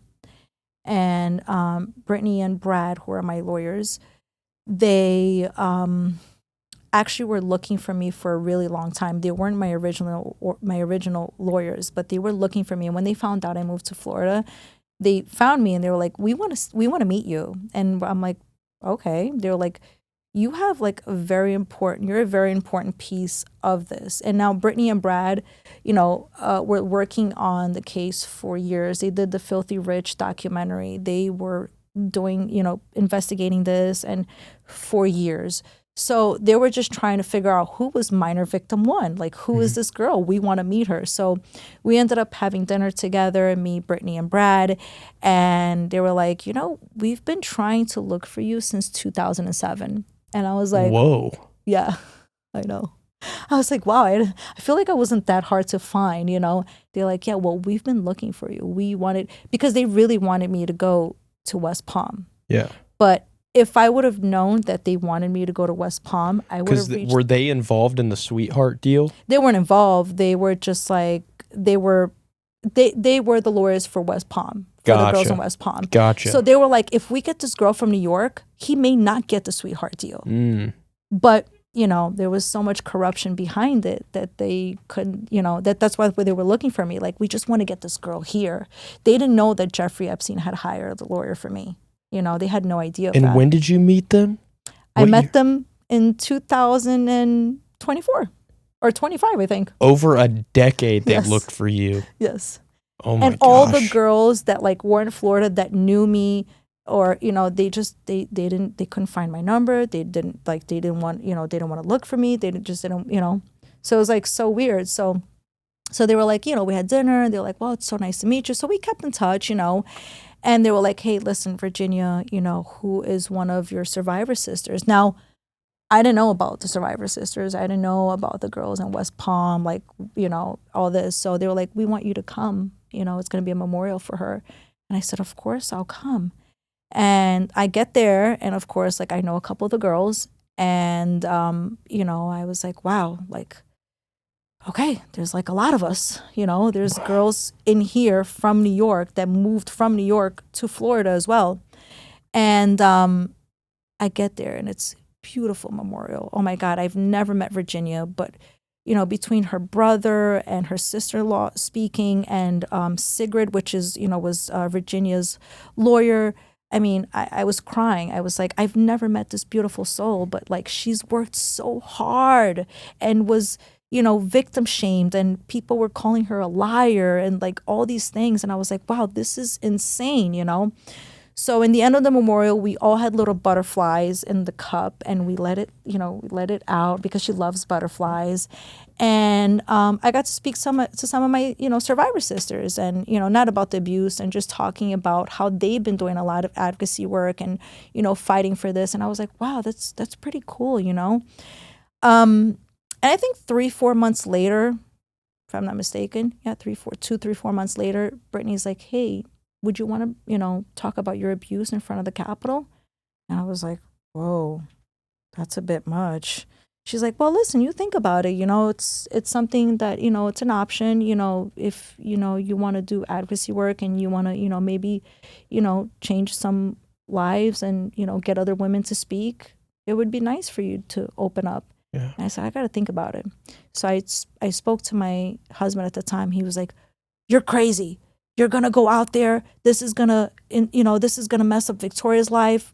This is going to mess up my life, and I was like, how would it mess up your lives? This is something that happened to me. Everything this is the problem with my ex. Everything was about him. It was like, wait a minute, I went through this abuse. I'm the one that should be worried. He's like, no. I told my family in Brazil, they're like, who the heck is going to want to hear your story? Like, what are you talking about? Like, nobody wants to hear your story. Nobody cares about like this story. Like, it happens to everybody. And I was like, wow, nobody's backing me up on this. My friends were like, girl, don't do it. Like, this, like, for what? And I'm like, I feel like we should be changing the culture. We should bringing awareness. There's more Epstein survivors. There are people that don't talk about their abuse, no matter if it's Jeffrey Epstein, a billionaire, a poor guy, a black guy, a blue guy. Like, it doesn't matter. Like, people are getting abused. So literally like 3-4 days before they went to Washington, I called Brittany. I was like, do you still have space for me to go? She's like, yeah. I was like, I want to go. Wow. Didn't tell my ex-husband the day I was going to leave. I was like, I'm going to Washington. He's like, but we didn't even talk about it. I said, there's nothing for us to talk about. This is a decision I'm making. This is not a we decision. This is a me decision. And I went, and it was really hard to actually speak, because before I broke my silence in front of the Capitol, I spoke to Congress, and that was tough. It was in a closed door. That's why I think when Nancy May, I think she was the one crying when she walked out. She was crying over the whole thing. I think it was her. And it was really tough. I couldn't even finish my story. I had to have Brittany finish my story for me, because I was like, literally like, when it hurts so much that your heart and your throat hurts, that's how painful it was. And then when I, the following day, I broke my silence in front of the Capitol. You've talked about having certain records and files being released. Why is that so important to you? Why it hasn't been, or why it has been released? Why is it so important that certain records or files need to be released? Like, why has that been such a prominent thing for you and important for you? I think everyone should be asking that, because if we look at it, like these last 3 million files that were dropped, we have so many names in the files, right? Like, we have so many prominent people in there. And we're just like, oh my God, the corruption is so heavy. It's so real. Nobody is doing absolutely nothing about it, right? And then we go back and we go, so if they're not doing nothing, these 3 million files were, I mean, there was some pretty crazy allegations in there. I don't know if you read them. Well, there's a lot to go through. I've only looked at some. Right. And did you see the one where like there's an accusation of a girl, she went down on Trump and then she bit him and he slapped her? There's numerous of allegations over president, of Bill Gates, with also Elon Musk. There's some pretty prominent names there. And, there's a lot of accusations. And then they find this girl, right, this 13-year-old girl at the time. She ended up getting an abortion. Trump, that's what it says, the allegation. These are allegations. Donald Trump made her get an abortion, I think, in like not even in a hospital. Okay, I think it was her uncle did it. It was a crazy story. They finally find this girl, and now we don't know where this girl is. Like, Congress supposedly found her, and I'm like, but where is she? Then they have found another Trump survivor that I met in the last time that we went. I didn't know she was a Trump survivor. And she said, no, I'm a Trump survivor. And I was like, oh my God. Like, we went to Washington a month ago, and I was like, oh my God, like, why isn't she speaking? Why hasn't she said anything? Right. And I'm like, well, makes sense. First, people didn't believe us, right? And it was just Jeffrey Epstein, and he was still very, out there, but he wasn't so much out there. People are not going to believe this girl, So when we asked for the files to be dropped, we're just wondering, why aren't they dropping the files? Why are you dropping UFO files? Nobody's asking for them. Nobody cares about them. We know, some people believe in the UFOs, some people don't. It's not something that right now is, affecting us. Like, it's not like they're coming here and invading our world. Like, we didn't ask for that. You came into office saying that you were going to release the Epstein files. Release them. You have Todd Blanche going up there like, there's nothing more to see. No, this is a mistake. We're not, being like so militant about it. Like, we're not releasing them. Why? There are more names in that files. And then I go to myself and I go, if it does get released, are we going to do something, or are we just going to keep having Congress, calling these people over to do, a hearing, to go under oath? Guys, all over the country, people are doing stuff. They're criminally investigating these people. We have Norway. I've been to Norway. People are criminally investigating these people. We are doing absolutely nothing here. It is so frustrating to know that we are the United States of America. We stand for justice, and it is lacking here so hard that I sometimes wonder, I'm like, am I in South America? Because that South America, I could see it, but not here. So it is important for us. It is important for us to get all the names out there. And a lot of the survivors, because of the trauma they went through, they cannot remember a lot of things, because trauma is a real thing. It's not something that is like, oh, okay, yeah. It's like, no, it happens. Like, there's a lot, like, I'll give you a perfect example. I didn't know that Jeffrey Epstein raped me. One of the other girls had to tell me, because when I first gave my statement to the FBI, I was like, no, he just did this. He sexually, he sexually abused me. And I think it was like when I came back from Virginia Giuffre's memorial, I was like, oh my God. Like, I called my friend. I said, babe, I can't believe it. Jeffrey, like, all these girls. And my friend was quiet on the phone, and she was like, are you okay? I'm like, yeah, I'm okay. I'm like, I'm really in shock. Like, I did not know that Jeffrey was raping all these girls. She's like, Marina, I need to tell you something. And I don't know if you're ready for this, but you know that Jeffrey used to put you in, like put us in a row, and then he used to rape you and use you as a doll and say, like, this is what you need to do to be a good girl. And I was like, what? She's like, yeah. She's like, how could you not remember that? And then we sat there and we spoke about it a little bit. I'm like, oh my God, he raped me multiple times. How could I not remember that? That's what the body does to protect, that's what the brain does to protect your mental health. It just blocks it off. And there's nothing that you could do about it. I guess I'm just asking this in general. So, like, were there ever anything with Jeffrey Epstein or anything like that where you would go over and it wasn't, I don't know, there was like nothing sexual, like it was almost like a party. So, like, for example, I'll give you an example in a different context. Like, all the stuff happened with P. Diddy, and everyone's like, oh, the sexual stuff going on. And then there's people out there who are like, oh, well, like, I went to a Diddy party, but it wasn't like that kind of Diddy party. It was like just everyone was there hanging out. Some press was there. Like, was there ever something like that you attended where it wasn't like all your other experiences, or is pretty much everything in that world perverted? And so this is the thing with Jeffrey. When I was there and I would bring a friend, I had this one friend that he absolutely loved, right? And like, I always want to speak to her because we actually ended up being in bed with Ghislaine Maxwell. And I only got to know that I was in bed with Ghislaine Maxwell when I saw her in the news, because when he brought us to his room, he was like, I have a friend joining us. Now, being, 15, I think I was, or 16, I can't remember. I thought Ghislaine was like a girl like our age, because, and I'll tell you like a quick story. My daughter and I went on a cruise, and she was like, oh my God, Mom, Miss whatever's here. And she told me this teacher was my age.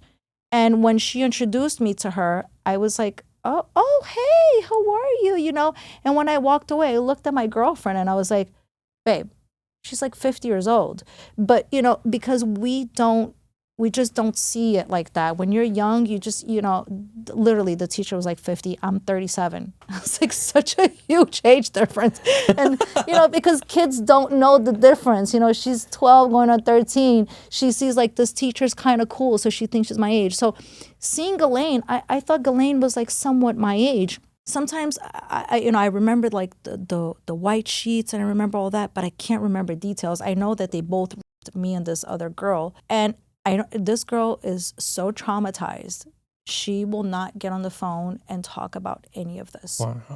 So sometimes I think that, you know, I want to remember everything, but then I don't want to remember everything. You know? I get what you're saying. So and as for the parties that it goes, like all of that, Jeffrey knew that the story of Queens girls, they were not going to be good in a party. Like I said to you, we grew up in the streets. You know, we were going to the dollar store to get our lotions. We weren't going into like Victoria's Secret, you know. Yeah. We were going to like the cheapest store where we could find clothes, you know. We didn't have it. Like we weren't using the money to go to the Louis Vuitton store. We didn't even know what Louis Vuitton was at the time. We didn't even know what Prada was at the time, you know. You were just trying to survive. Yeah, we were going to Easy Pickens. I don't even know if they had Easy Pickens out here. Like Easy Pickens is like so cheap, you know. It's like we'd get like $5 outfits, you know. It's $8 at the time you could. Now you can't, you know. So he knew, you know, he knew that. Were you afraid that like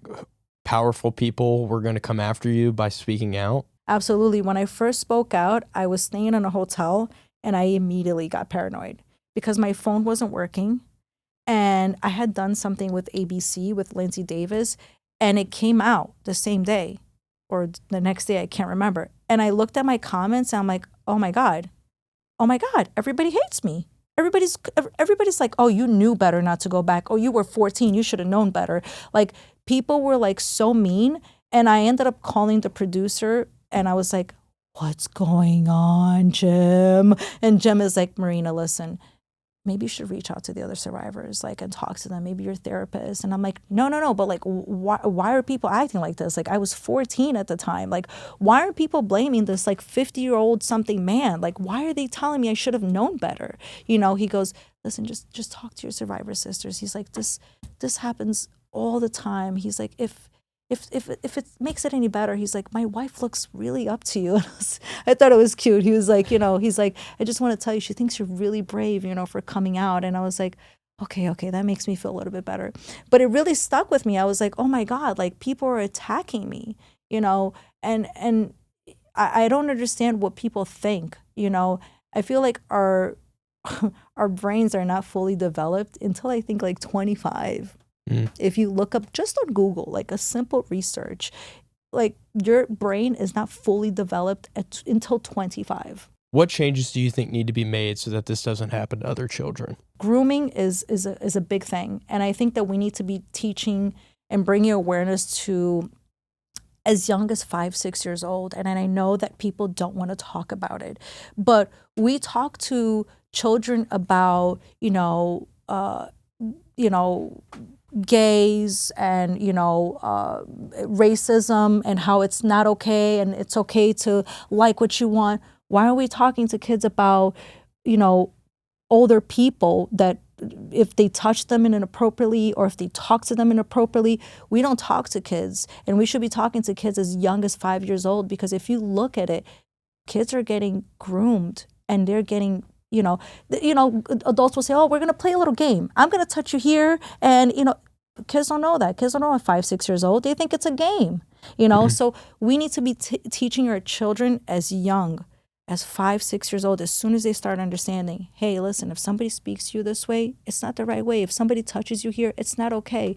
And then we have the teens on Snapchat. Just in Coral Spring, we had a girl who went missing. She's 15 years old. Her friends dropped her off and she went to go meet with this man, which they didn't know. And she was missing for 3 weeks. They just found her in Texas. And I kid you not, if you look at the comment section, they're like, good for her. She should have known better. Good for her. She went there. Oh, she probably just wants more. Oh, she's a runaway. And the cops of Coral Springs were saying she was a runaway. She was not a runaway. She ended up being, groomed by this man over the internet. So it really begins on the internet. Nobody goes like, hey, I have some candy for you. Come into my car. This is not what human trafficking and abuse looks like. Yeah, the nowadays. internet's the new candy in the car, which is so interesting because, yeah, I mean, you hear the stuff happening that happened with Roblox and the children on Roblox. Still happening. And which is still happening. Still happening. You hear, I mean, that's even what happens. I've heard so many stories. So we started a Bible study here the first year, really the first few months I started living in LA. And we had people from everywhere, mainly like social media influencers would come over that left social media and went on to OnlyFans. And it kind of starts out as like, oh, you just post like cute pictures and like people, and then it's like, oh, now take your shirt off. And then before you know it, like a lot of these girls are not only doing OnlyFans, but being paid to be escorts with older men and stuff like that. And you're just like, how does that even happen?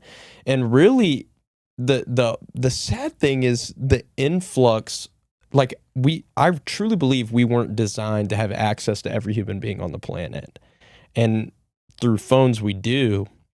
And so that causes people to, I hate to use this language, but you have different options of people. What do you like? What do you don't like? You can reach out to this person in this state or this other country, and you can talk to them here and do this. And you can even make an account without your name on it. And, it's so sad. And I've only heard a handful of stories just from people that we've interacted with at our old Bible study from years ago.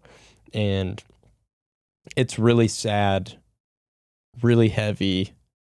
And you're making an effort to kind of speak out for everyone that's gone through any sort of abuse or grooming, whether it be speaking up for other survivors of Epstein or people that have survived new things right now. Or going through it. Yeah.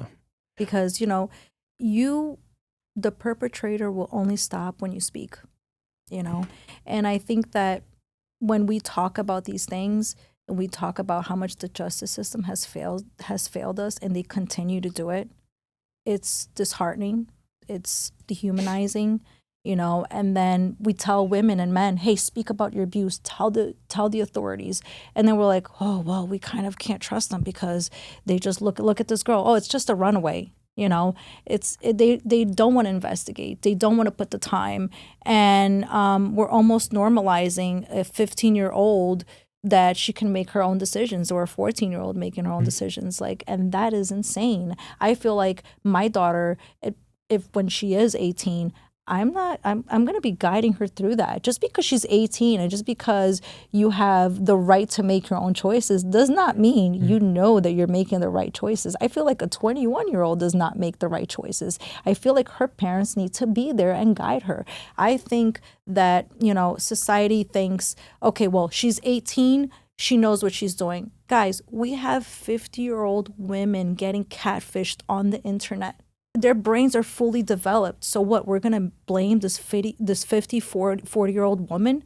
No, she is getting groomed by a man. A man is lying to her, making her, take off her clothes. Or how many women have you heard that are broke? They exceed their limit on their credit card. They pull out, money, from the bank. They pull out on investments. They do all sorts of things when they start meeting these men on the internet. So what are we going to do? Blame a 14-year-old? Blame a 50-year-old?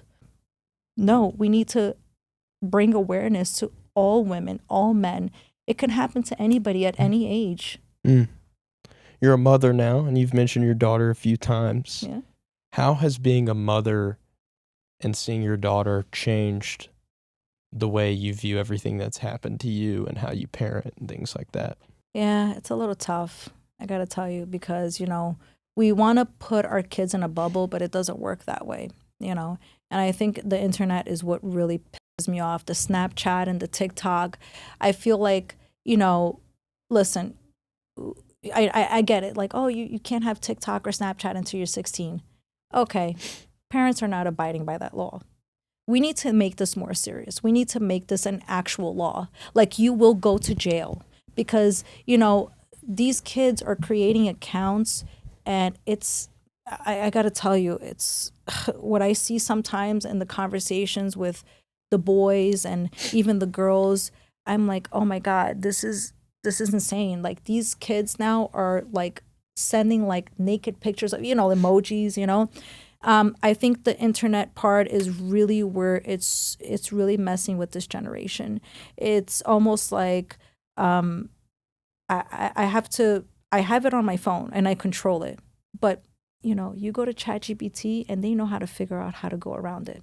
So ChatGPT, TikTok, Snapchat, it's just not helping our generation, and I think that we need to be more serious about making these, laws about having social media. It's almost like alcohol, right? Like you can't drink until the age of 21. Obviously some states are different. There's a reason for that, right? Because with drinking alcohol comes responsibility, right? You can't just be 16 and drinking and, thinking it's okay. And I think it comes with the same thing with internet, with social media, I'm sorry. You need to be a certain age because it's a very dangerous, it's something that they created and it's super dangerous. It's exactly what you said. Now you have the option to, get access to whoever you want. Through everything that you've been through, have you turned to faith, God, spirituality, anything in between over the years? I know you've mentioned you grew up Orthodox and have been to Catholic Church, Evangelical Church, and everything, but has faith ever played a role in anything? Do you believe in a God? What does that look like right now? Of course I believe in God. Listen, I'm the type of person that, growing up, I was like, God, why me? Why me? God, like, why are you doing this to me? Like, what did I ever do wrong? Because I was just a child. Like, I didn't do anything wrong. And I feel like, sometimes when you're like, oh, well, this happened to me, I feel like that's karma sometimes. Like it does, what comes around goes around, right? So as a child, I was just always asking like, why me? Why me? And today I'm like, oh, he gave me this so that I can change the narrative, so I can turn something negative into positive. He gave me this because I could handle it. Because when we go and we start to talk to people, I talk to some of my friends, I'm like, whoa, you went through this? And when they hear my story, they're like, whoa, you went through, I'm like, no, you went through way worse than I did. You always think somebody goes through way worse, but he gives you really what you can handle, right? So I believe that God is with me all the time. Okay, I don't go to church I don't go to church at all. I probably went to church on Easter. I'll go to Christmas, I believe he's with me all the time. I don't believe I need to go to church to have God with me or to believe in him or to have faith in him. I believe that when I had my seizure, I was like, thank God. Thank God he allowed me to have a seizure. And thank God he didn't take me away from this earth. Because I feel like he came and he was like, stop playing around. Because if you continue, you are not going to be living this wonderful life that and I'm scared of dying. This is the irony behind it. Like, I'm so scared of dying. And I was like doing, all this, taking all these pills. So I really believe that faith is so important. Hope is so important. If you don't have any of that, if you don't have loyalty, right, to yourself and kindness, these are all things that I think God wants us to have, and I feel like if you don't cause any harm to anybody, you should be okay in life. You said you're scared of dying. What scares you about death? Yeah, I don't know why. It's so weird. And I'm going to tell you how that started. It started in Brazil. I was really young. And up till today, it's a little secret of mine. I'm scared of the dark. Okay. And it's so embarrassing, but I like to talk about embarrassing things. So I am going to say what I'm embarrassed to say out loud. I am scared of the dark. I don't sleep in the dark, guys. I have to sleep with the TV on. That's okay. I don't know why. And it has to be like a little bit of a sound. I don't know why. When my mom came to New York, my aunt didn't want me to sleep with her. And I always slept with my mom in the same bed. And my aunt didn't want that. And I had to sleep by myself. And I was like, oh my God, I'm scared. And then I was like, well, I'm scared of dying. It just came out of nowhere. And I just started being scared of dying. Like thinking about, and I don't know why. This is something like at night, I can't control it. Like I'll think about like, oh my God, what if I have cancer? Oh my God, what if this it's just like something that, my mind is always running on that, and I don't know why. What do you think happens when we die?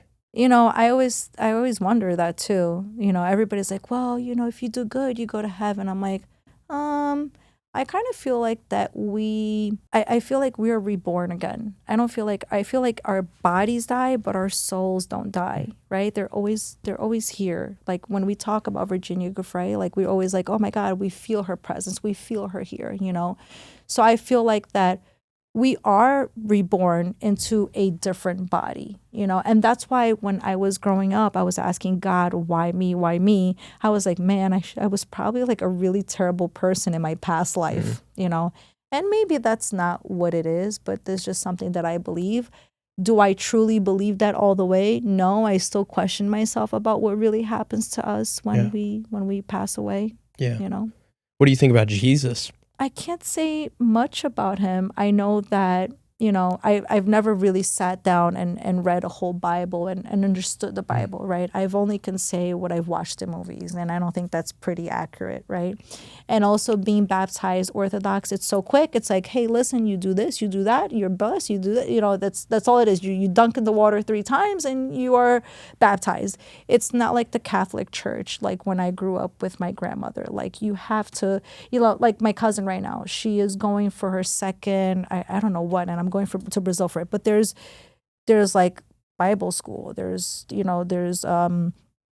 everything. It's not just like you get dunked in the water and that's it. You're baptized. You have to know the Bible. You have to know the story behind it. So I think that I don't know much to say because I don't know much about Jesus, and I don't want to say anything bad about him or anything good that I don't know. Yeah, but I think he was what, a carpenter, right? He was a carpenter. He was a carpenter, and he always, he seemed like he was a very giving person. And he believed in everybody. And no matter if you were a bad person or if you were a good person, he was still going to be there for you, right? And I feel like he didn't want any foul intentions or wished anybody bad, even though people betrayed him, right? And he knew about that people were going to betray him. And I think he still wasn't the type of person he still was able to carry that burden by himself and not blame other people for what they were doing wrong, because he knew that wasn't his job. It's almost like what I feel now. Like sometimes I feel like when I'm in between things with, just personal things, and I'm like, oh man, like this really sucks, like, why is it that I'm such a fair person and I'm such a like loyal person? Why aren't other people like this? Like I'm so loyal and I'm so fair. It just doesn't work like that. Like you have to play your part and you have to play your role in this life, and how other people want to play their part, that's up to them. I became a Christian when I was 17. I had awful depression and anxiety for years, and I thought the only way to get the pain to go away was to take my life. And so when I was 17, I went to have my last meal at a Waffle House, and I've never done drugs or alcohol before. I had a supernatural encounter with Jesus. He stopped me from taking my life. And, leading up to that moment a few months before, I looked into other religions. I tried different things. I was a people pleaser. I tried to find my identity in sports. And it was like there wasn't enough self-help books that could help what was going on in my brain and in my heart. And I remember thinking, if we live in a broken world and I can't even fix my broken heart, I could never work my way to perfection. That idea of doing good things to get to heaven is involved in every other religion, but Jesus actually says something total opposite. We believe that Jesus is God as Christians. And so we believe that he lived a perfect, sinless life. And the same way that we deserve justice for doing wrong, the justice was inflicted on him, but he did no wrong. So his death on the cross was like him taking my punishment. Putting hope and trust in the fact that what Jesus did was perfect and enough and just to pay for all my wrongdoing, hope in him, that from 17 till now, I'm only 22, has given me life, purpose, peace, joy. And now it's like, oh, is it going to be all black when I die? Or is it going to be, for me, I'm like, no, like I get to be with Jesus, not because of anything I can do, but because of what he has done. And that's heaven, because he is light, he is love, he is everything in between. The Bible talks about the God of Christianity being like a father. If you were ever to look into Christianity, do you think through everything you've been through, you would have a hard time looking at God as a father because of the things that you No. experienced? Or No, I think that at one point when you know, everybody has sex, everybody has, right? We all do. And when I did start having sex with, my boyfriends at the time, when it was like a time where, like when I first met my ex-husband, when we started to have sex, I was like, why is this? When I started to have sex with my ex-husband, I was like, oh my God, I was like, everything I'm doing is so sinful. Everything is like, this is a sin. Because I grew up with my stepfather and all these other perpetrators doing things to me that I thought, now that I finally can do it and I'm enjoying it, it's a sinful thing. I wouldn't have a hard time accepting Jesus as my father, because I never had a father in my life, right? And till today, I feel like even when I want to love a man, right? Like I want to be vulnerable. It's so hard for me to be vulnerable. It's so hard for me to fully give in and say, okay, well, this is my life and I need to control everything. It's so bad, because when I'm not in control, I don't feel good about it. And my friend always tells me, she's like, Marina, you need to stop. You have a problem. You have a problem where you feel like you need to control things, and not everything needs to be controlled. So it's something that I think I deal with, like being vulnerable, like showing to be vulnerable. And I think that's why sometimes when I talk about my story and people are like, oh my God, you're so strong, you're so this. And I'm like, because I don't want to be vulnerable. I don't want to cry, because I think it's a sign of weakness, which is not. I know it's not. But in my head, it's like, oh my God, people are going to think I'm weak, because I had to grow up my whole life showing this person like I'm strong. I can take care of myself. I can take care of my mom. I can do anything. I can, and my mom also was like, you'll never be anything. You'll just be a better version of me. So it was like, oh my God, now I have to work 3 times as hard, So I don't think I would have a problem with that. Yeah.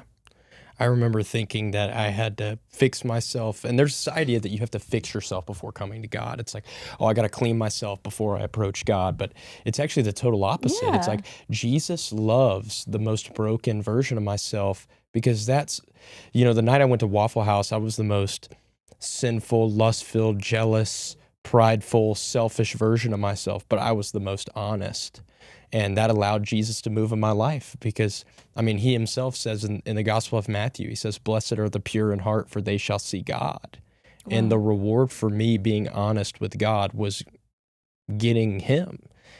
And, even when I look at the Bible, like, there were so many things I didn't understand. Like before I was a Christian, I got exploited to pornography when I was in the 5th grade. And so that led me to making a lot of mistakes and having struggles with sexual sin. And then I remember reading the Bible and knowing Jesus, and waiting for marriage to have sex was like, it wasn't a restrictive thing. It was like a beautiful thing, because it was me trusting that the way that God designed it was what was best for my life and not what Bryce thought. And trusting God was so interesting and new, because I was like, I'm the Lord of my life. Like, I know what's best for Bryce. And I'm like, that 17-year-old Bryce knows what's best for Bryce's life. That's so stupid in every aspect. But, and even this wrestle of like, there's even times now that like trying to be a husband, and I think I know what's best for me and my wife, and I make a decision. I'm like, oh, I didn't consult God, and all of these things and everything in between. And, in these years of being a mom, and, running your nonprofit and speaking up for survivors and everything in between, I really hope and pray that, man, maybe Jesus can come into your life and be this beautiful thing, and you can know him and experience him, and he's so full of hope and love and everything in between. And I experienced a lot of hypocrisy too. I know you mentioned it earlier on about y'all drinking at church camp or whatever, and the people were like, okay. I saw a lot of hypocrisy too, but that's not the heart of God. God's so much better and awesome, and I pray that you get to experience that one day. And well, awesome. I think that we all here in this life, in this world right now, we need that, I think that there's so much, I don't want to say mean. I think I want to say just people that don't that are not knowing the difference between right and wrong, right? And then that people want to get ahead without going through the process of getting to that finish line, and they just want to skip through it, right? And then they just do all these terrible things that hurt them and hurt other people. So I think that, yes, I sometimes, like you said, oh, I become jealous, and then I'm like, no, this is not good. Like, I don't want to be like that, If I don't like somebody, and we all don't like somebody, right? I would never want to wish bad upon them. I don't want to wish bad upon anybody, but it's like, oh, but why don't I like this person? And then I have to go back and go, it's okay. It's just something about them that I'm not okay with. It doesn't mean that I shouldn't like them. Let me get to know this person a little bit better. And then I can say, okay, well, this person doesn't have the best character, but however, I don't want to have friction. So let's just be peaceful with one another, So there are certain things that I feel like this is what God would want. This is what Jesus would want, So I kind of understand some of the things that may be in the Bible. I just don't know the Bible so well. Yeah. But maybe one day I'll come to your Bible study. Deal. That sounds good. You got to invite me, though. Deal. Yeah. I'll invite you. I'll come. That'd be epic. I'll come. Before we actually close the episode, can you tell everyone a little bit about your nonprofit and what you're chasing now and everything that you're doing in that realm? So what I want to do is I want to do a nonprofit, and I want to do it in Brazil. And why? Why is that? Like, people are like, why do you want to go to Brazil? And listen, I may not even be able to change the culture in Brazil while I'm still alive, but I do hope that my daughter I can pass that on to my daughter, and I hope that generation will have a totally different mindset, right? Why do I want to do it in Brazil? If anybody looks up, the trafficking in Brazil is insane. I believe it. The mothers sell their daughters to politicians. Gosh. You go in the slums. You ever been to Brazil? No. I told you earlier that I wanted to go. So, you have the Christ there. Mm-hmm. One of the seven wonders of the world. Cristo de Rendo. And there's a lot of slums. Okay. And when we say, like, not even the police is allowed to go to the slums, it's a real thing. You're not allowed to. It's not anybody that can walk into a slum. And they have their own world in there, and they have their own laws in there. And the women sometimes that live there will have like they'll have different fathers, the different husbands, and they're all a family there.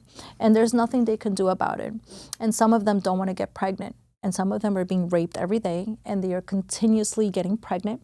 So there are women that I have recently come across. They'll go there, they will get condoms, they'll get, birth control pills and give it to the girls. But now if the men find out that these women are doing that, they will be killed. And so will the girls be killed. The trafficking, the human trafficking, the raping in Brazil, and it's not only with women, with men, and with animals. It's really insane. So I do hope that I think by next year, I want to start a nonprofit, and I want to start in, I think, the worst possible place. It's called Manaus.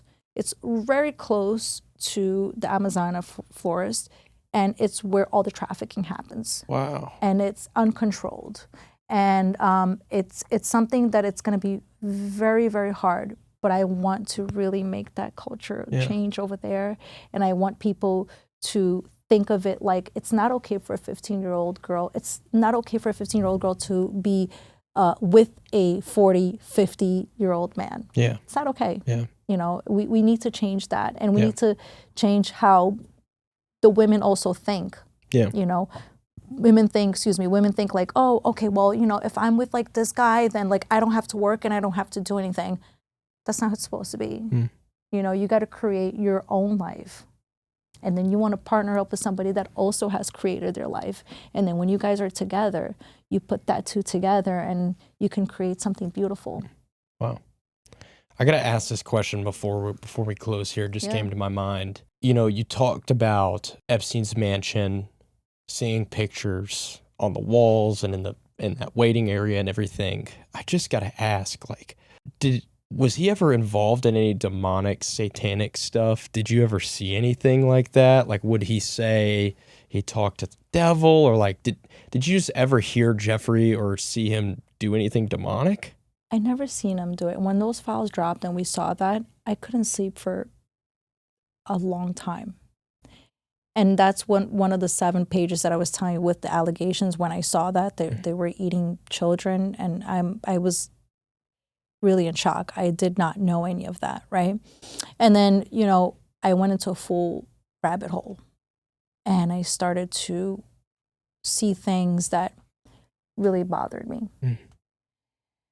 And when I spoke to the other survivors, they have not encountered that. They did not know that. I think there's only one survivor that is saying that she is aware of that. And I think she was in the Zorro Ranch. That was the one in New Mexico? Yep. And they just did some stuff publicly about that, like about the bodies. It was a whole movement, but now they stopped it. You see how it's not anywhere in the news? Nobody's talking about it anymore? See, like it stopped? Nobody's talking about it. They wanted to investigate it. They wanted to like go investigate the backfield or whatever it was, like where they say they buried girls and they buried, you know, these babies. And now what happened? Nobody even knows, right? It's just like off the radar, right? And we did not know that. But a lot of the girls say, wow, Jeffrey was so charismatic. He was so nice. He was this, he was that. I grew up in the street. So I think there's a gift growing up in the street. And I think some people can agree with me. Sometimes we can read people. We can tell right away if they're a good person or if they're a bad person, right? And if they have some sort of Satan kind of ways, right? Jeffrey always had a look. He was nice to us. Obviously, what he did was not nice to us. But he was a nice person. He wasn't, you know, he didn't do any of these things to us. But he always had a look in his face where he looked like the devil. And if you look at some of his interviews, they had asked him a question about something about if he was the devil himself. And the way he answered it with the smirk on his face and the way he winked his eye, it was almost like, oh my God, you are the devil, you know? So, and then when you also see there's a video of him going like, where he's like looking at his mouth. Mm-hmm. In Brazil, they had a reporter, a journalist look into it. And that's from that pimple or that, mm-hmm. that thing that he got on his lips. That's from eating human flesh. That's why he was like on the camera and like worried about it. That's from eating excessive human flesh.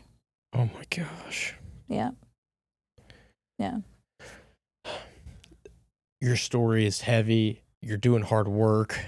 I don't even have words to describe everything you've been through, everything in between, but I admire you. I respect you. I think the world of you. I would really love to pray for you before we close, because you've been through a lot of heavy stuff and you're continuing to do some heavy work, and I know it can get hard, and I would just love to pray for you to close us, if that's okay. I would love that. I would love that. Cool. You also got to teach me how to pray correctly. Is there a correct way to pray? I don't think there is, right? You want to pray Jesus, right? We ask mm-hmm. Jesus, and the Bible would say it says enter his courts with praise and thanksgiving. So I always just like to thank God for who he is and thank him for everything he's done, and then glorify him, make our requests known to him. So we're going to pray for you and talk for God to be with you. I always try to make like things for me to be the last thing that I pray for, just personally. And then I always thank him, and then we end it in prayer. But just being honest, there's no like formula or anything. It's just, yeah. Because sometimes I do talk to him and I'm like, I wonder if I'm doing it the right way. Sometimes my prayers look like, God, I'm really upset right now. Yeah. And I'm talking to him like a friend. That's okay. Okay, so I'm not that far off, but I also am thankful. I do thank him every day for waking up and being alive and, you know, having my health. Praise God. Right? Amazing. Yeah. Yeah, I would love for you to pray for me. Yes. All right, let's do it. Jesus, thank you so much for today, God. Thank you for Marina. Thank you for her life, and thank you for allowing her to come be with us in the studio and just share her story about everything she's been through so boldly, so passionately, with courage. God, we thank you for who you are. We thank you for your word, and we thank you for your death and resurrection on the cross. Lord Jesus, would you just bless Marina with safety, protection, and wisdom, God, discernment to know who to talk to and who to stay away from, who to partner with and who not to. God, what doors to say yes to and what doors to say no to. God, we thank you for the work that you're doing in her life. Would you just continue to be with her? Would you continue to guide her? Lord Jesus, would you encounter her and send more Christians her way to show your love to her? And God, we just thank you for who you are. We thank you for this day. In Jesus' name, amen. Amen.